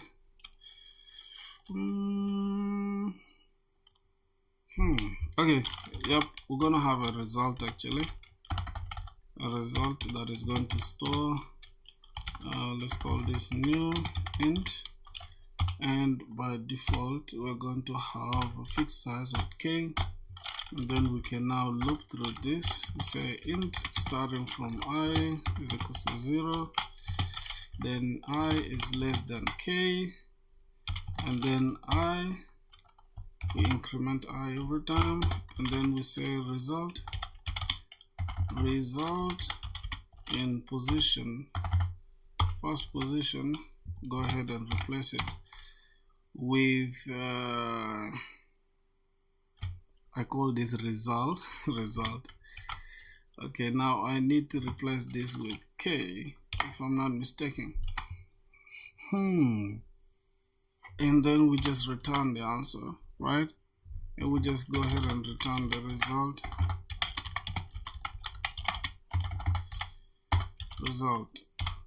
Let's see, let's try it out and see if it's going to work for us. Okay, we have a problem. Cannot be referenced from a static context. Oh, we are supposed to use our map here, not the other map again. So let's use this map. Let's use this map that we've created already. Okay, a frequency map or whatever.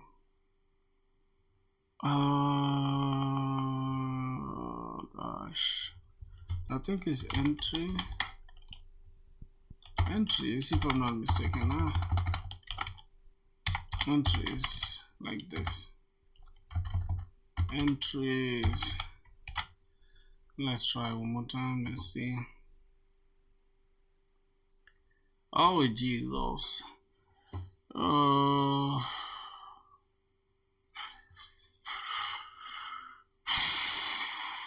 Where are we? Get entries. Actually, I think it's supposed to be get entries or put entries.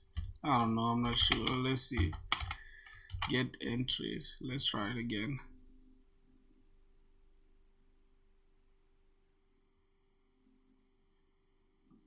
Oh, result. How are we spelling this result? Okay. Let's go ahead and check for this. I think it's put entries, if I'm not mistaken. Something like that.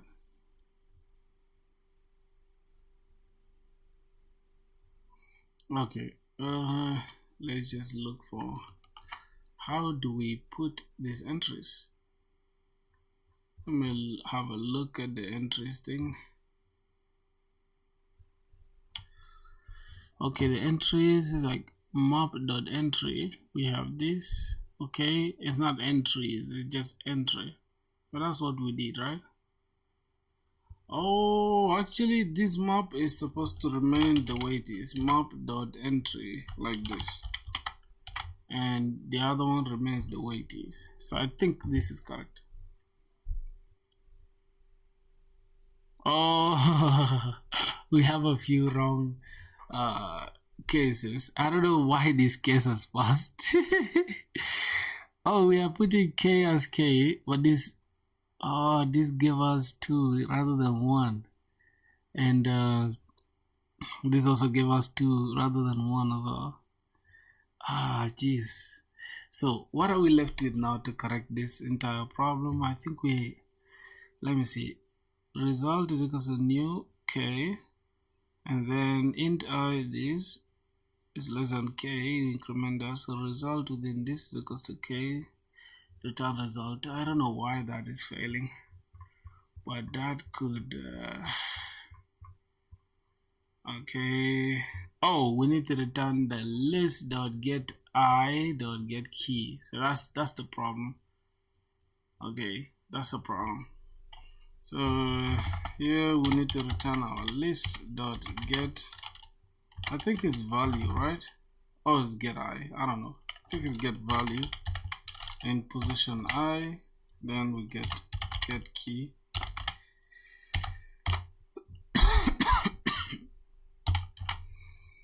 Okay, let's run it and see what going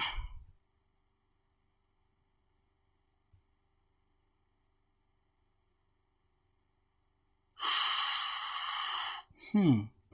I think it's get I, just like this. Get I, then you get the key. Dot get key. Hopefully it's good. Yes. Okay. it does work. But I think this is very. I don't think this is optimal enough. I think it is though.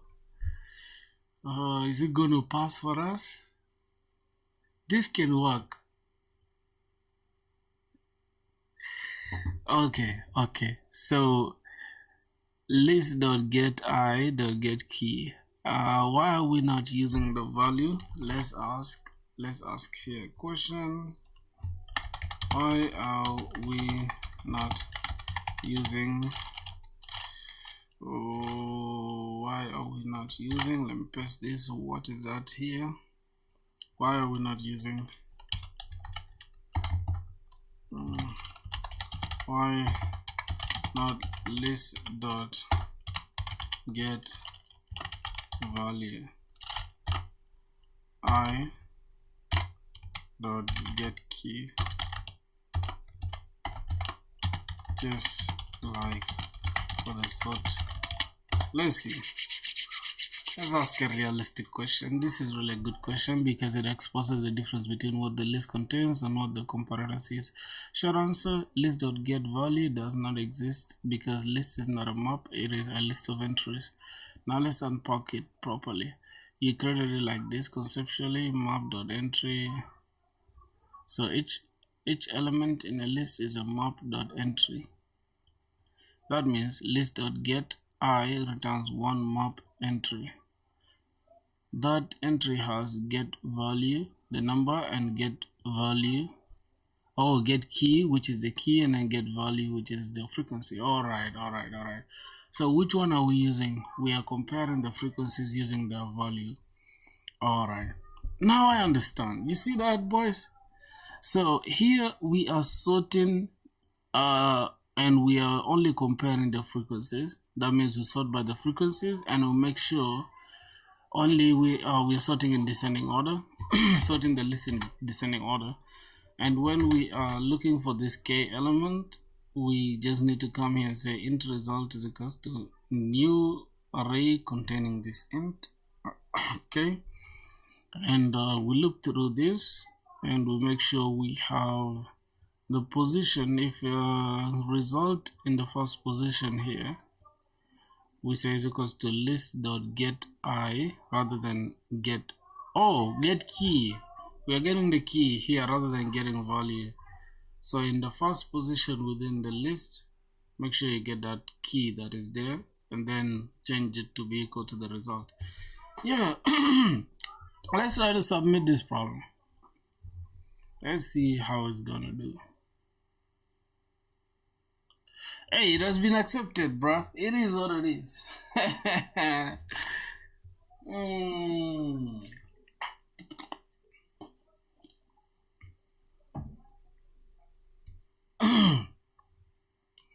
It is what it is, boys. We're not gonna argue so much about which is optimal, what is this. I'm just gonna leave it as is, man. We're gonna keep it as is. So that's gonna do it, my boys, for this problem today. And yeah, so now what have I learned today? I've learned how to use hashmap, and I've also learned how to iterate through this an array or through arrays.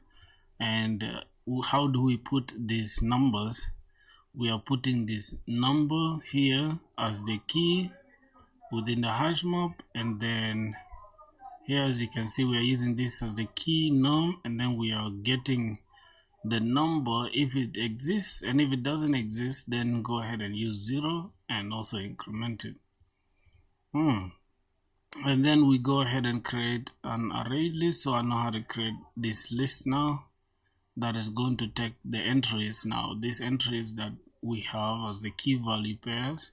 So we're going to pick map.entry, and we say pick two integers, which is one is going to be the number, the other is going to be the frequency, and this is going to be map.keys entry set. So we are entering these key value pairs, and we have sorting in descending order. So we are sorting this list in descending order. That means we are sorting these key value pairs, but we are only taking the frequencies, and we are sorting them in descending order. So A, B, this is the key, these are the keys actually, the keys A, B, and then these are their values. So I think that is it. That is that for today, boys. I think it's safe to go to now this neat code and say we are done with this. Oh God, we are almost done with arrays and hashing. This is kind of hard if you ask me. They be saying it's medium, but it's not. So that's gonna be it for the DSA of today. I'm just gonna go ahead and let's see. Yep, I'm gonna go ahead now and build some projects. We've built a project already, so yeah, we need to do something with the back end and front end today. So let's go to Photoshop, see what's going on there. Alright, let me close all tabs. So now here we have a few things to take care of. We have the cart controller. Okay, now within the cart, what's happening in the cart? We have adding item to cart, and we have getting an item, or getting the cart itself. Actually, this is getting the cart. So get cart. Here we're adding item to cart.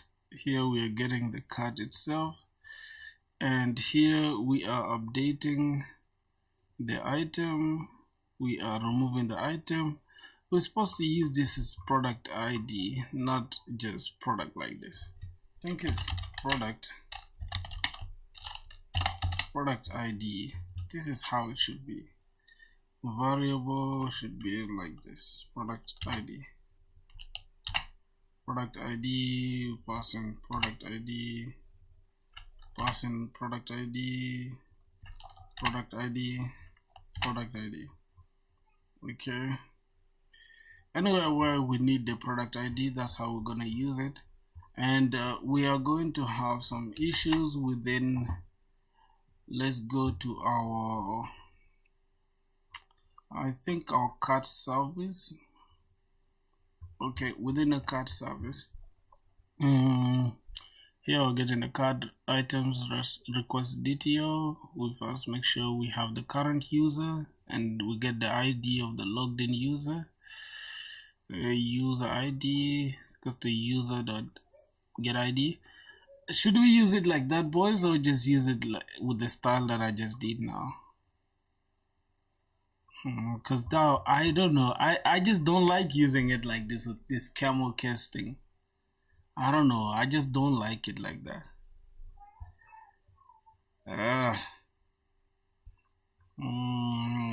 This is product ID.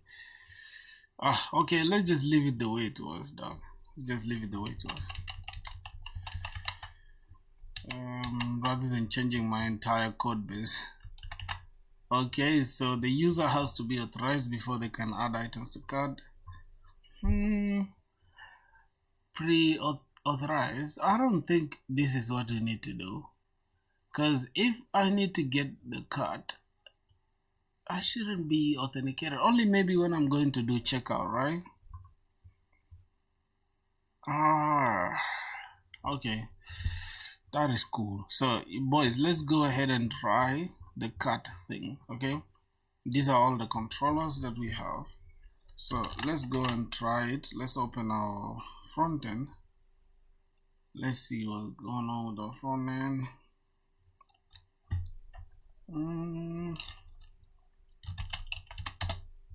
Okay, let me open Docker Compose as well.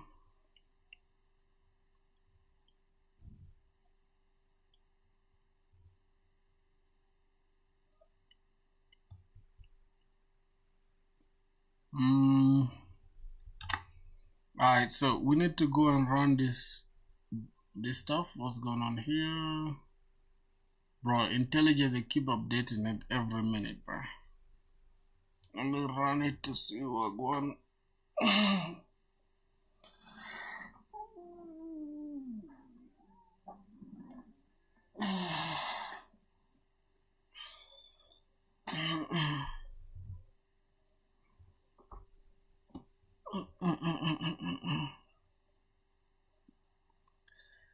Bruh, I don't know why I'm so tired today, but let's keep going. Okay, admin must log in via Google. That's interesting.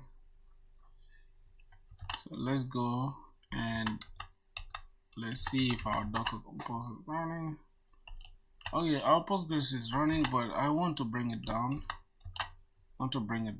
Let me stop this server for now. Do have to like this. Okay, let me first check this Docker. Docker. Okay, then let's say Docker compose down, delete everything.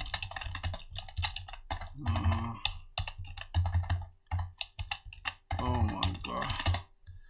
Okay, let's now run it one more time.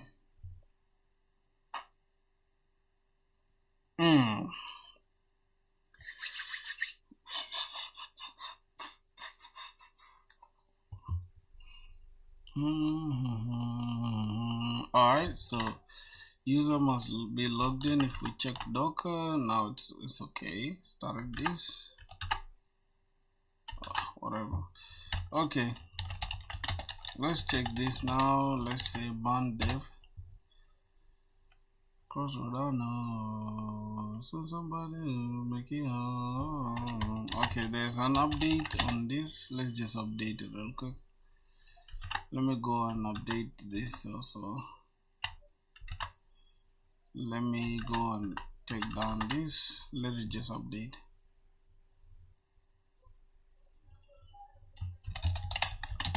And Docker compose down. Let me just go and update this as well. Update and restart. Update everything. Update every single thing and restart. And the same applies to Docker. Update. Update and restart.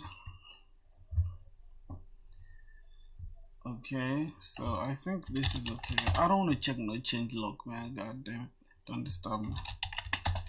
Let's check this now as IntelliJ is updating.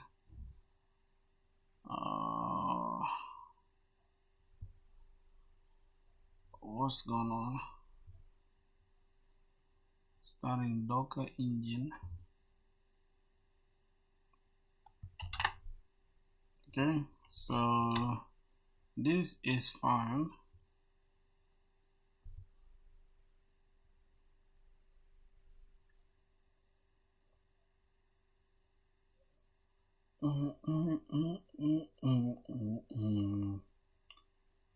Okay. Let's check back on IntelliJ. Is it done downloading? Yeah, it's still downloading. Let's go. Alright, boys, as you guys can see, we have this looking clean, right? Let me first go to the card and remove this from the card. Clear card. Let's go back home. See. Oh, this is clean, boys. This is super clean. You guys can tell me shit. This is super clean. Oh, let's add. Yeah, you guys can see. Super clean, boys.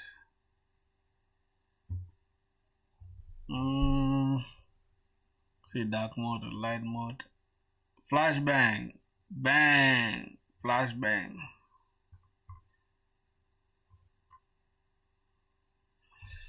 Oh, what's going on here? Okay, let's sort by lowest to high, or maybe high to low. High to low. Okay, makes sense. Sorting by name. Okay, it makes sense, right? So all this sorting and stuff, everything, like we almost done actually with the entire project. We're almost done, boys. So let's go ahead and sign in and see what's gonna happen. If we sign in with Google, it's gonna give us an error because Google is not connected yet. Our backend still downloading certain stuff. Yup. So in the meantime, we can go back to our code and let's go to cut. Okay, within orders. Okay, this is for the orders with the cut. This is the card context. This is add item, update item, clear card, get item count, subtotal, get tax, get total, whatever. All these ones are just for now placeholder.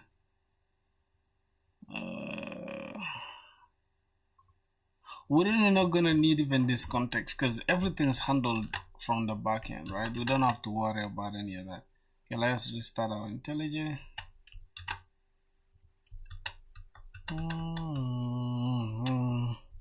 So what are we gonna do today? Today we're going to take care of the cart system. Oh my goodness, proceed.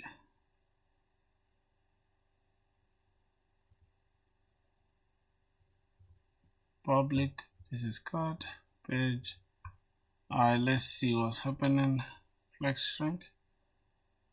It can be written as shrink 0.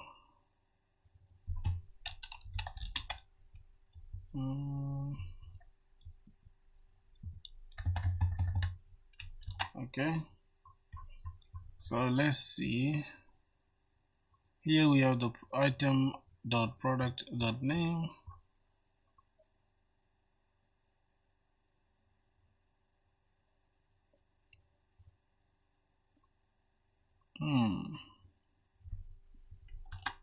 Let's go back to our IntelliJ, boys. Okay, so everything is installed, everything is running.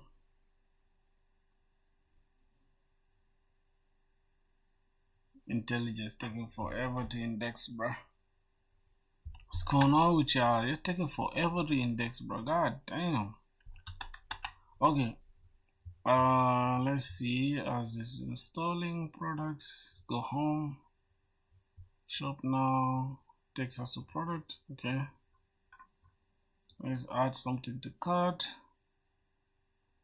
View details. Add to cart. Added to cart. Added to cart. Added to cart. So it's updating the cart, which is cool, which is nice. And let's go to our cart. Let's see what's going on. Within our cart, we have a total of 3 items, and the price keeps adding up. So the price here is 8% of this. So the tax, estimated tax is that's crazy. Let me add this. It increases the estimated tax, which is clean though. Proceed to checkout or continue shopping. Let's proceed to checkout to see how it goes. We need to add our shipping details, and we can continue to payments. So now we have to take care of the shipping details. So that's the next thing we're gonna working on the shipping details, right, from the backend itself. Let's go back here. Okay, it's done indexing. That's okay. Now let me first start the backend one more time.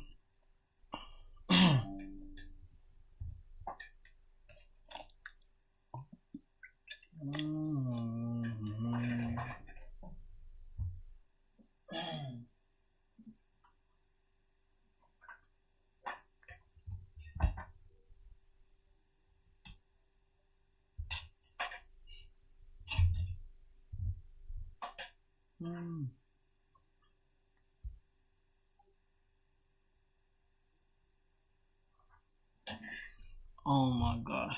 Just give me a second, boys.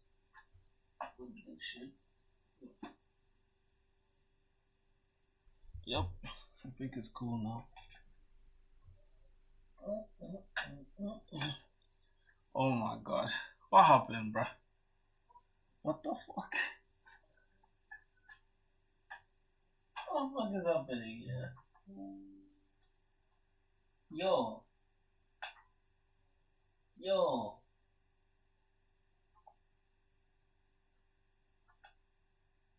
Bro. Oh my goodness.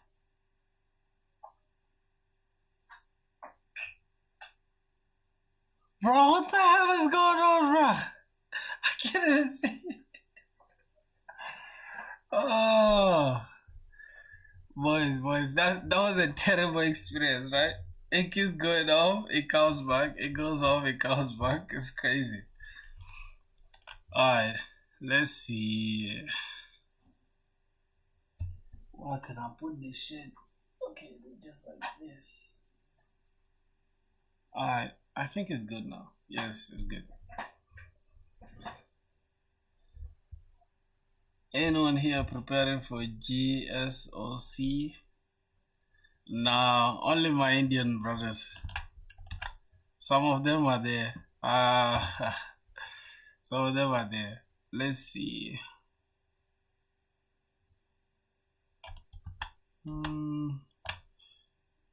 Okay.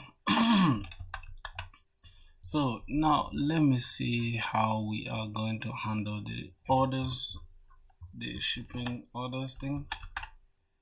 We need a first name, we need email, full name, email, and we're gonna keep track of address. We're gonna need city, state, zip code, and country. Okay, after that, this is gonna be a list of countries. I don't know why it's just written as USA like this. Okay, now we can proceed to payment. This is a demo store, no real payment process local. You can proceed without entering value. There's an order. Order confirmed. Thank you for your purchase. Continue shopping. That's nice. That's actually nice. I like this. I like the way the vibe. The way it's flowing so far. So let's look at sign in / login, right? So let's go here and look at login. For now, we have a problem within the cart that we need to fix. Okay, haven't. You have not added. Okay, that's okay.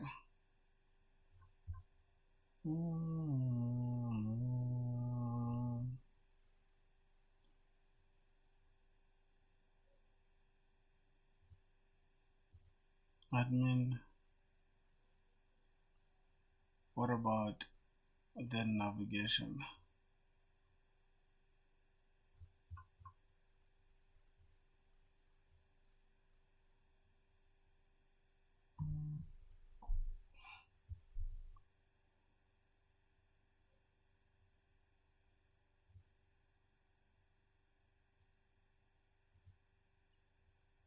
Okay, off and then login.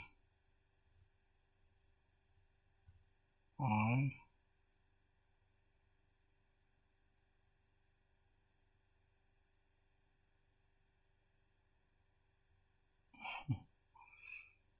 Let me remove this.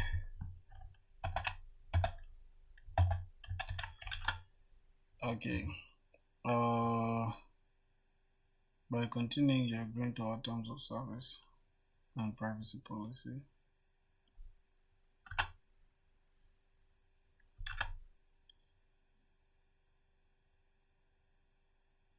Why is it not centered? Justify center. Okay, so alright boys, so now we need to think about sign in to access your orders and profile. Okay, welcome back to welcome to Filter Shop. Alright, that is not Filter Shop like this. Welcome to Filter Shop. Welcome to Filter Shop. Why is it so crammed together like that? Just gonna keep it as XL. Shouldn't be crammed together. Filter Shop. Okay, I think this is fine, right? Then we can continue with Google. Our Spring Boot. Okay, redirect us, and let's log in as admin. Let's see what's gonna happen. Okay, we are logged in as admin. That's interesting. Why is it still showing sign in here? Wow, fantastic. It's still showing sign in. It's supposed to show dashboard. Okay, when there is a user session. Plus I don't think this is clean UI. What the hell is this? Filthy. Why does it look like that? Call this filter show. Okay. Welcome to filter shop. Oh, with a gap is cool. Welcome to filter shop. Sign in to access your orders and profile. Okay, let's just sign in as a different user. Although we have a log that, right? We are just logging in with a different user on top of the user. So now we have an issue here. What's that? Fetching /user/me. So the problem is occurring in the dashboard profile, and then okay, let's go to the dashboard. Go to the public. No, not public, but within the dashboard. Let's go to inside the dashboard, and then we'll go within the profile. Yeah, this is where the problem is occurring. So we have here set form data. Why do we need form data here? Like, why do we have that? If response is this, console response is this, set the user. Let's remove this entire form data thing. Okay, and handle input change. Oh, okay, so by default, right, this is why the form data is there. If we go back to the profile, let's just if we go back, by default here it's empty, but for some reason email cannot be changed as it is linked to your Google account, and also the avatar as well. Yeah, this entire profile thing has a problem that we need to fix. This is the total orders that we made, delivered, this one, overview. Okay, so the entire this entire dashboard is trash, so we are going to give it to Gemini Pro, especially what's going on this. Okay, Flash is also there, so we're going to try to say, hey, the entire dashboard is trash. Entire dashboard is manual. Get a clean one from .cn UI, the new ones, and replace the manual one that we have, and make sure you work with respect to my Spring Boot button, and go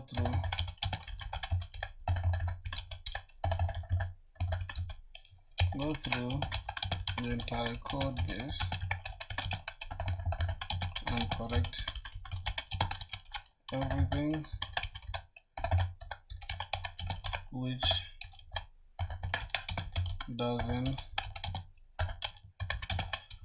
align with what we need. Alright, so let's go to our Spring Boot for a sec, and this is for the CAT system, right? We're gonna pick this for the CAT system, but for now let's go and get the user endpoints first, because that's what we want to correct. Let's go and get the user endpoints. So these are the endpoints from our Spring Boot, and let's go ahead and grab the CAT controller. So this is what we have as our CAT for now. Let us just do one task at a time, right? Then if there's any update that we need to add or we need to change, we shall let it handle that for us. first, let's go to planning. You didn't just code. So understand that we already have Google Auth 2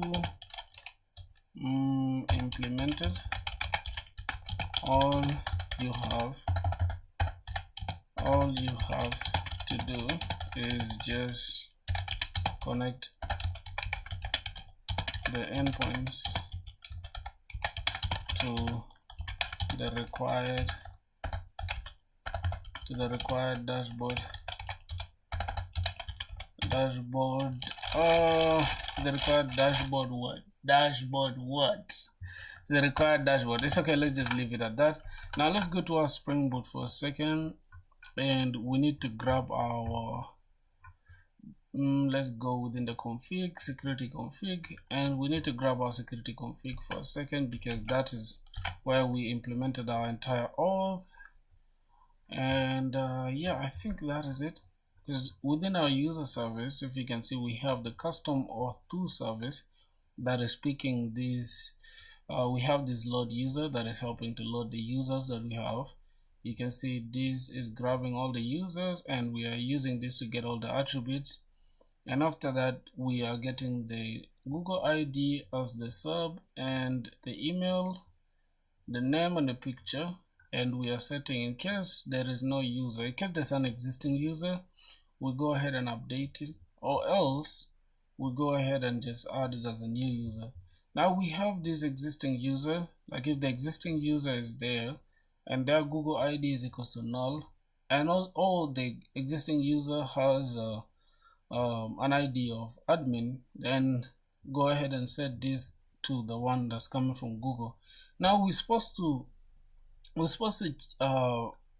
put this in separate places, because for the admin it's supposed to be different, but for now let's just deal with this. So we're gonna leave it at that for now.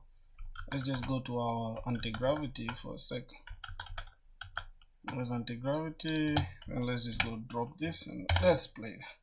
Let's see how it's going to handle that. So let me go for short call. Give me a second as AI is handling it. Welcome to 2026.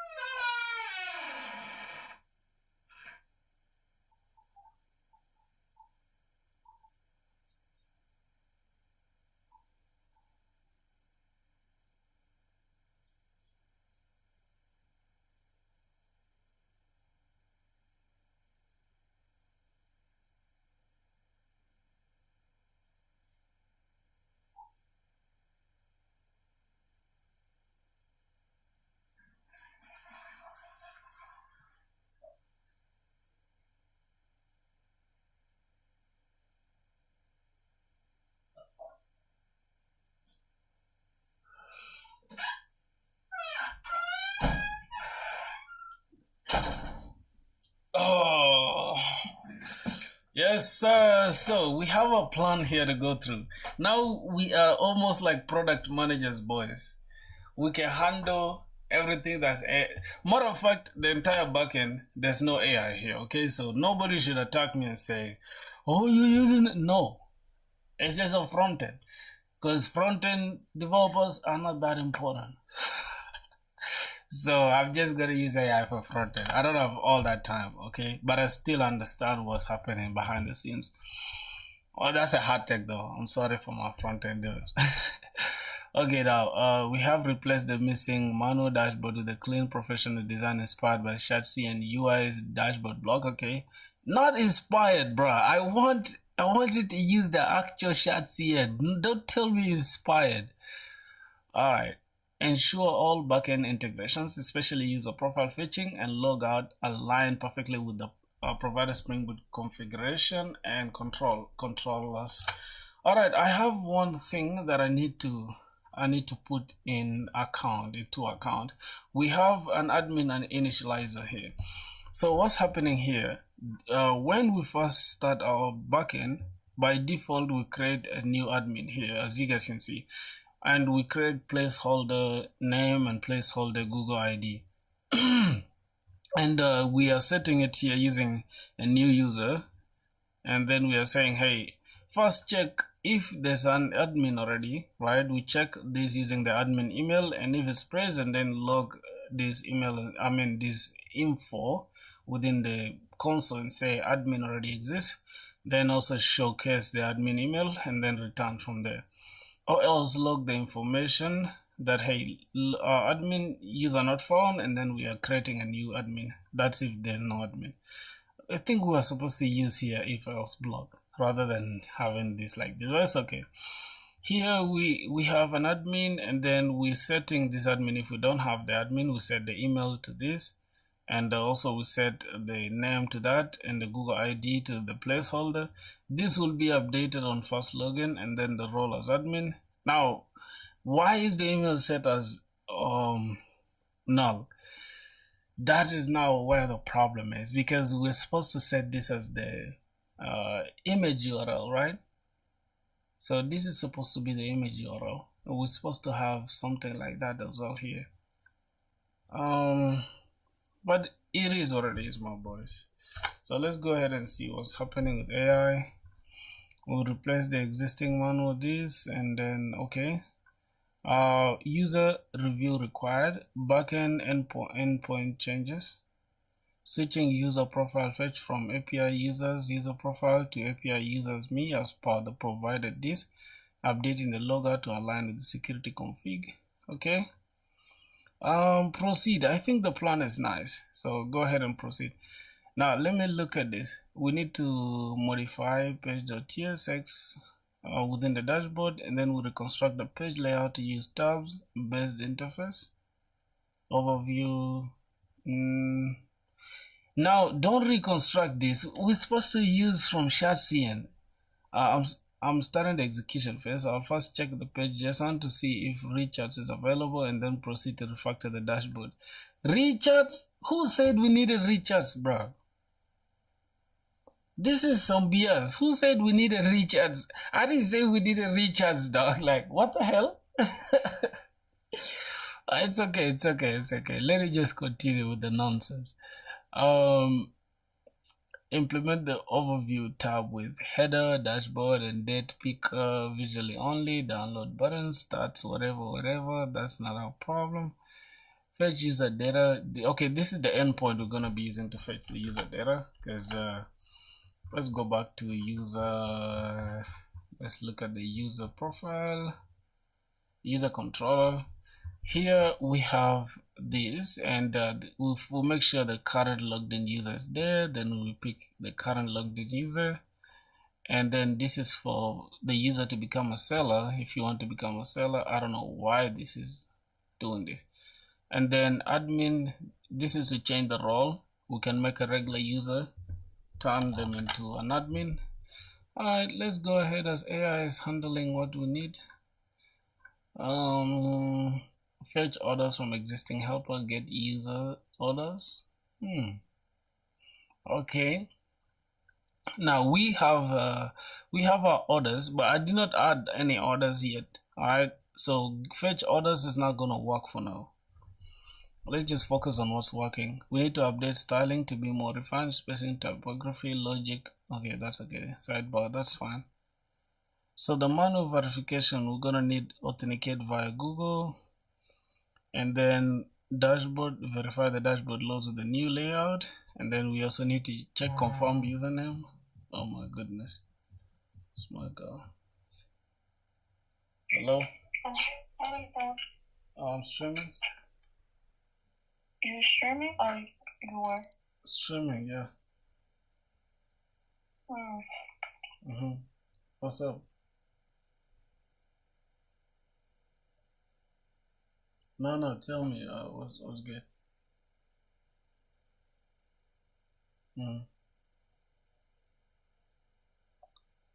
Bruh, tell me. Because I'm waiting for something to finish downloading. Yeah. What's the problem?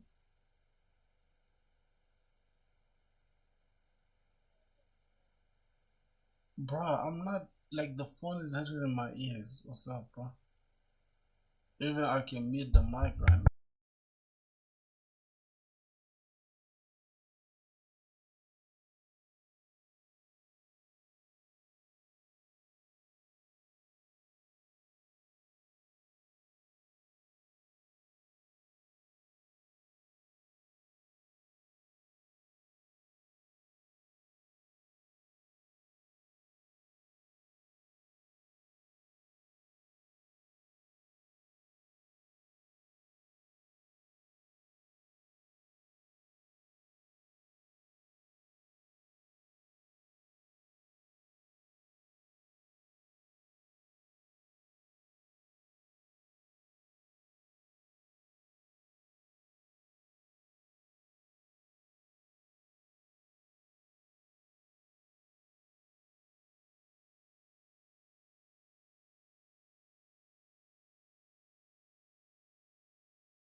Yep, boys.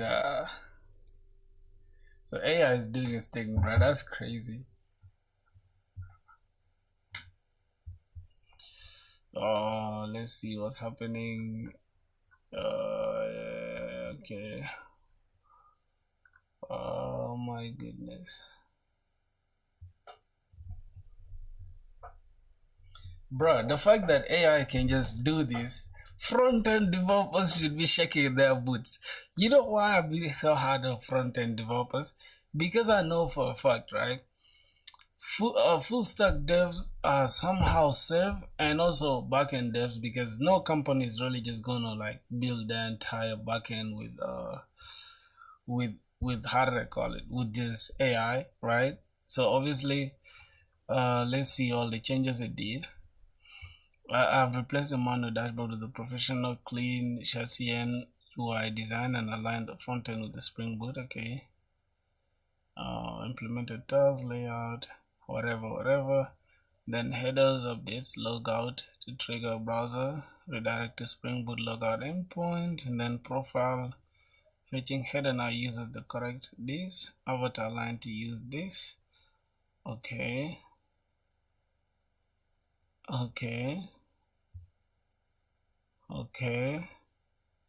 Alright, let's accept all and let's go and see what's going on. Ensure your backend's running and entity Java has image URL for leaves a picture, update these types. Okay. Let's go back to our backend. Let's try to run this again.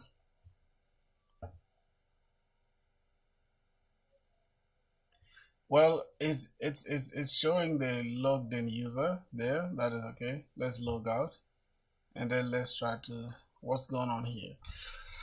Why does it just fetch directly? Like, this stuff annoys me, right? I don't know if you guys get it. I think by default it just fetches, right? On refresh, it just fetches the users. Let me look at this and let's see. Let's try again. Fetch. It's gonna give us an error because we have a cross origin issue.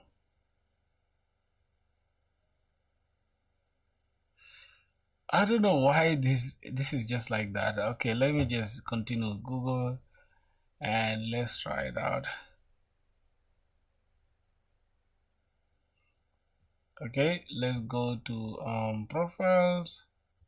Now this is not showing. And what oh my goodness. I'm not saying, right, this AI is dumb sometimes. Let's just go to Shadcn UI. Shadcn UI and let's pick the dashboard that we need. Okay, let's go to dashboards. Let's say we want to work with this dashboard here. So we have this dashboard. Let's go to blocks and featured. No, let's say we want to pick something else. Okay, let's say we want to pick this. I think we are in sidebar, right? Okay, so let's say we just want to pick this and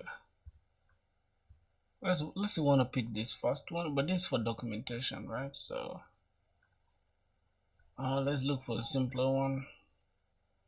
Yep.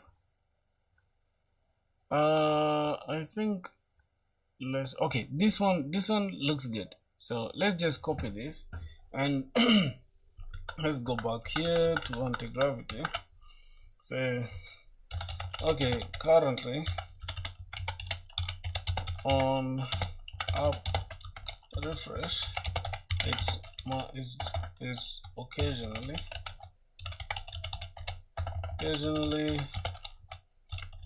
fetching logged in user, even if we don't want to. So we only need the user when they click sign in, or else we just check just check for an existing session, and we add it. What else? Oh, we added. So I think that's it. And also here is the npx command to install the Sharcien dashboard that I want to use. It comes pre-filled with certain fields. Go ahead and modify it to fit our needs. Fit my needs.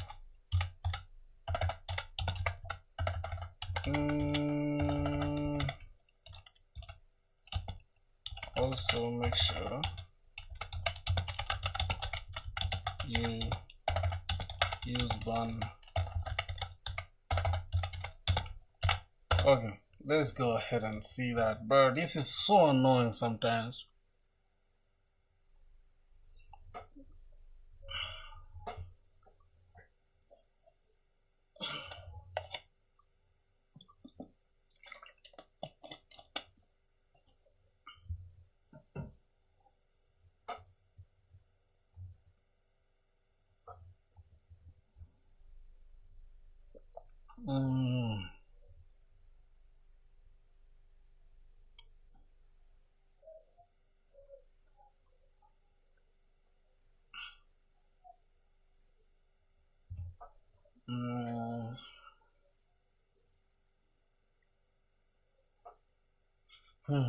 This smells so good, bro.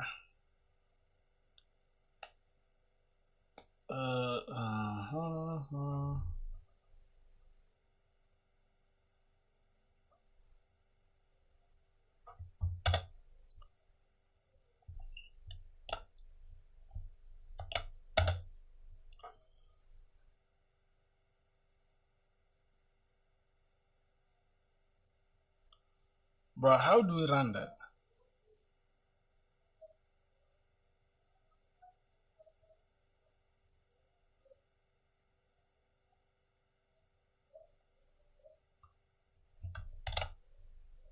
Neutral.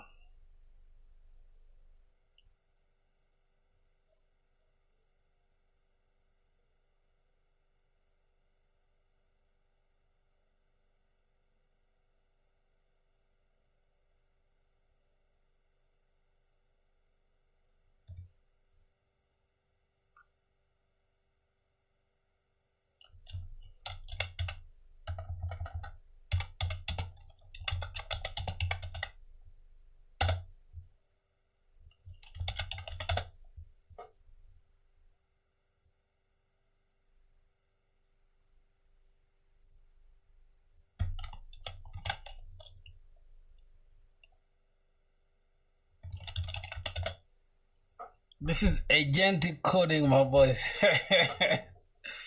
Agents, bro, stop playing. Alright, let's look at the walkthrough. Let's remove this actually. Yo, Daksh, what's good? What's good, my G? Daksh Dama, are you new here, bro? Welcome to the stream, my G. Hey man, boys, go ahead and like the stream, bro. If you're jumping on stream, just like the stream, bro. What are we doing here? We are building an e-commerce store. Okay, the entire backend is built with Spring Boot. I built it myself. But knowing I'm not very good at design, I'm letting the AI handle the front end. So that's it. Let's see what's going on. Go ahead and accept. The nav user is Okay, we're gonna have some issues here, but it's okay. That's not gonna matter for now.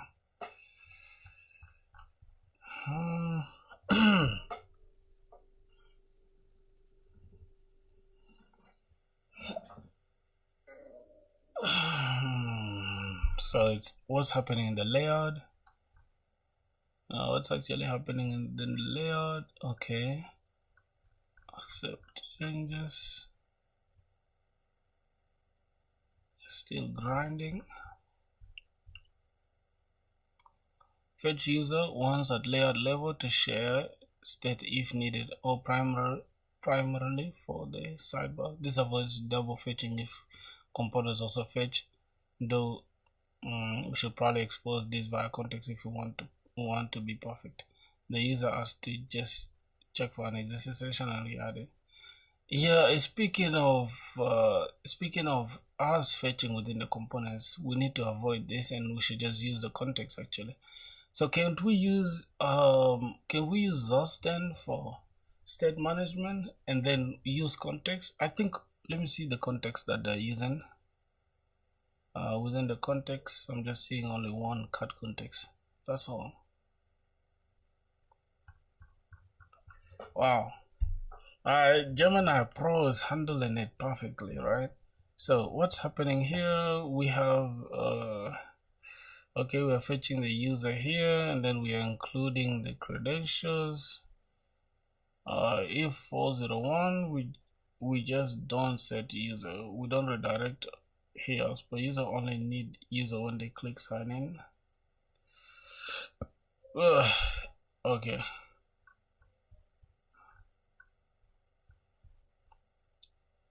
We have a problem here. We're supposed to fetch file to the dashboard. Okay, something should happen within the else here.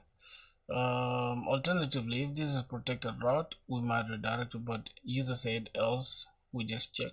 Dashboard should seemingly be protected though. Yeah, of course. Only signed in users should be able to do that. So let's open this walkthrough. You see, I'm thinking everything is fine now. Okay, the new dashboard integration. Alright, so let's go and check. Let's check it out. Let's see if all is fine. Let's go to our front end. Let's do this.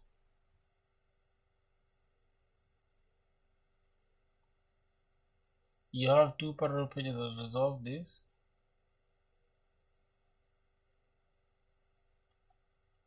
Okay. Let's go back here. Anti-gravity, skill there, one there. Okay. How's everything? Yo, Jack Dip, my boy. Oh, we have a problem. Actually, we have some things that are resorting to the same exact thing. Let's see. How's everything? Everything is cool, bro. Everything is going good. How about you, my brother? Hey, what time is it over there, bro? I think it's like 10 p.m. in your place. Maybe 8? No, it can't be 8 because it's 8 or it's 6 over here. So 7 actually. So you guys, it might be 10:30, maybe 10, I think 10:26, something like that. Okay, we have a redundant thing. But let's go back here. Alright, so boom. Now we're not making any unnecessary fetch, which is interesting, and we're only fetching the logged in user, and the logged in user can now view their dashboard, and this dashboard looks clean. Oh, I like this. Except we don't have anything here within the analytics. What is this download? What are we actually downloading? I don't know what the fuck this is. This is an error, right? We're supposed to have only orders and profile. Okay, now this is a problem, but it's fine. We don't have an issue there. Let's check out logout. We can check out the account and we can log out. Now within the profile is the next thing we have to do. So okay, so now the profile has an issue, and also given we are using Google Auth 2, I guess we can update the profile to reflect our backend endpoints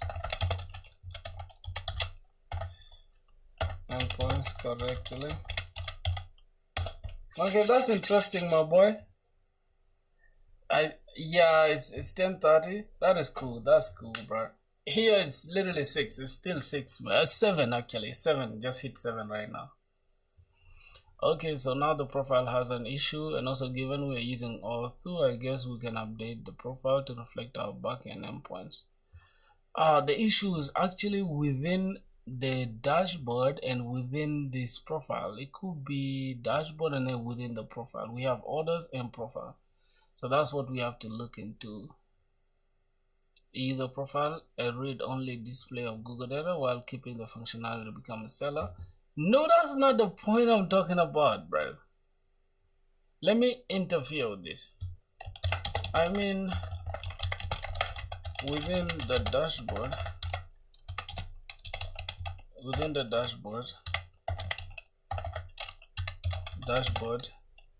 itself,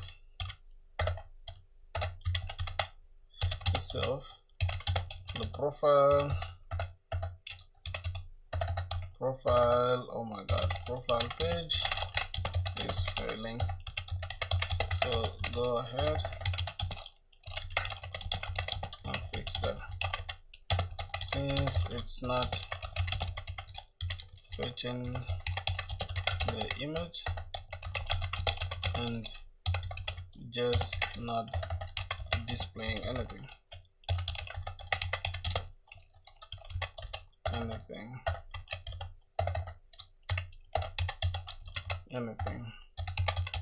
And also for the backend, we have it set in a way where we can easily update our info like this. So let's go back to Spring Boot and let's grab our endpoint. This is gonna be it for the user, and also we need a button to become a seller. That is let's press this, then let's go back to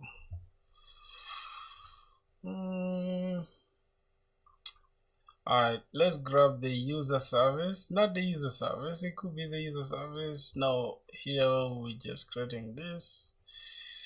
Okay, this is for us to change the role of the user. This is to get the user by ID, and here we are promoting a user to become a seller. That's not what we want. We actually want the endpoints.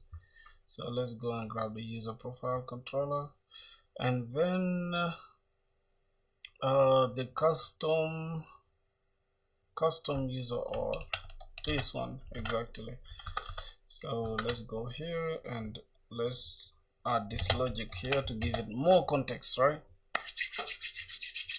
So let it now understand what we want.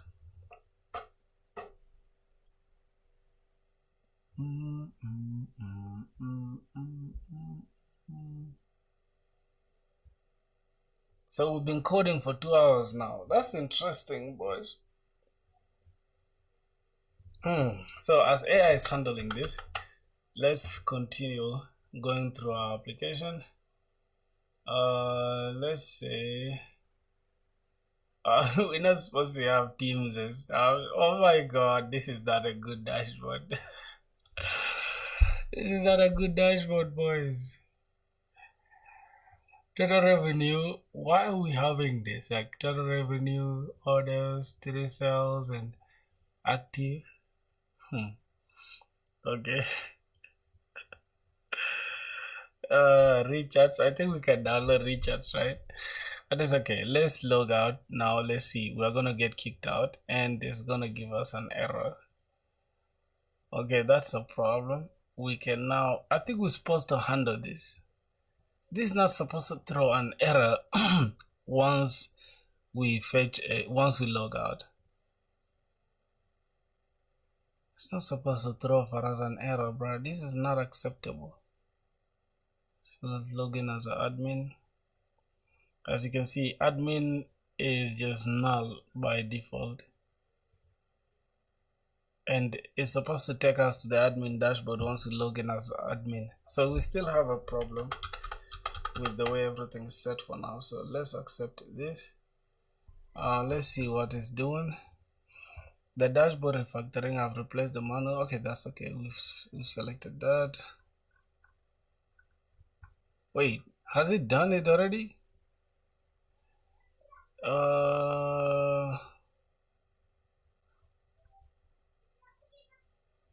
I think I gave it something. I'll fix the preferences. Your backend user. Okay, let's see.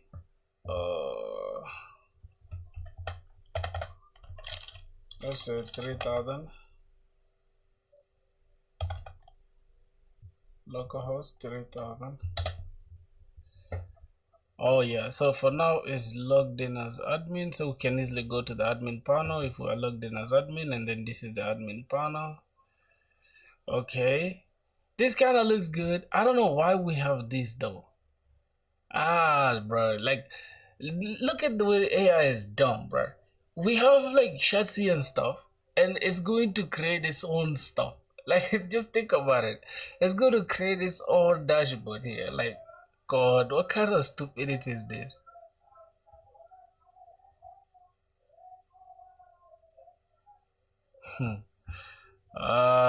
Jesus.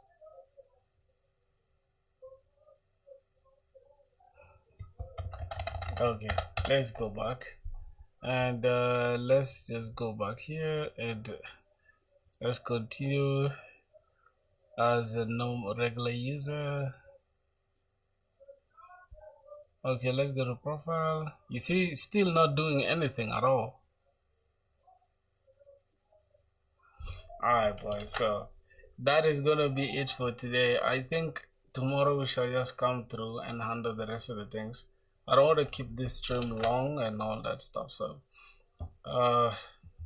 this is just 6%. That is crazy.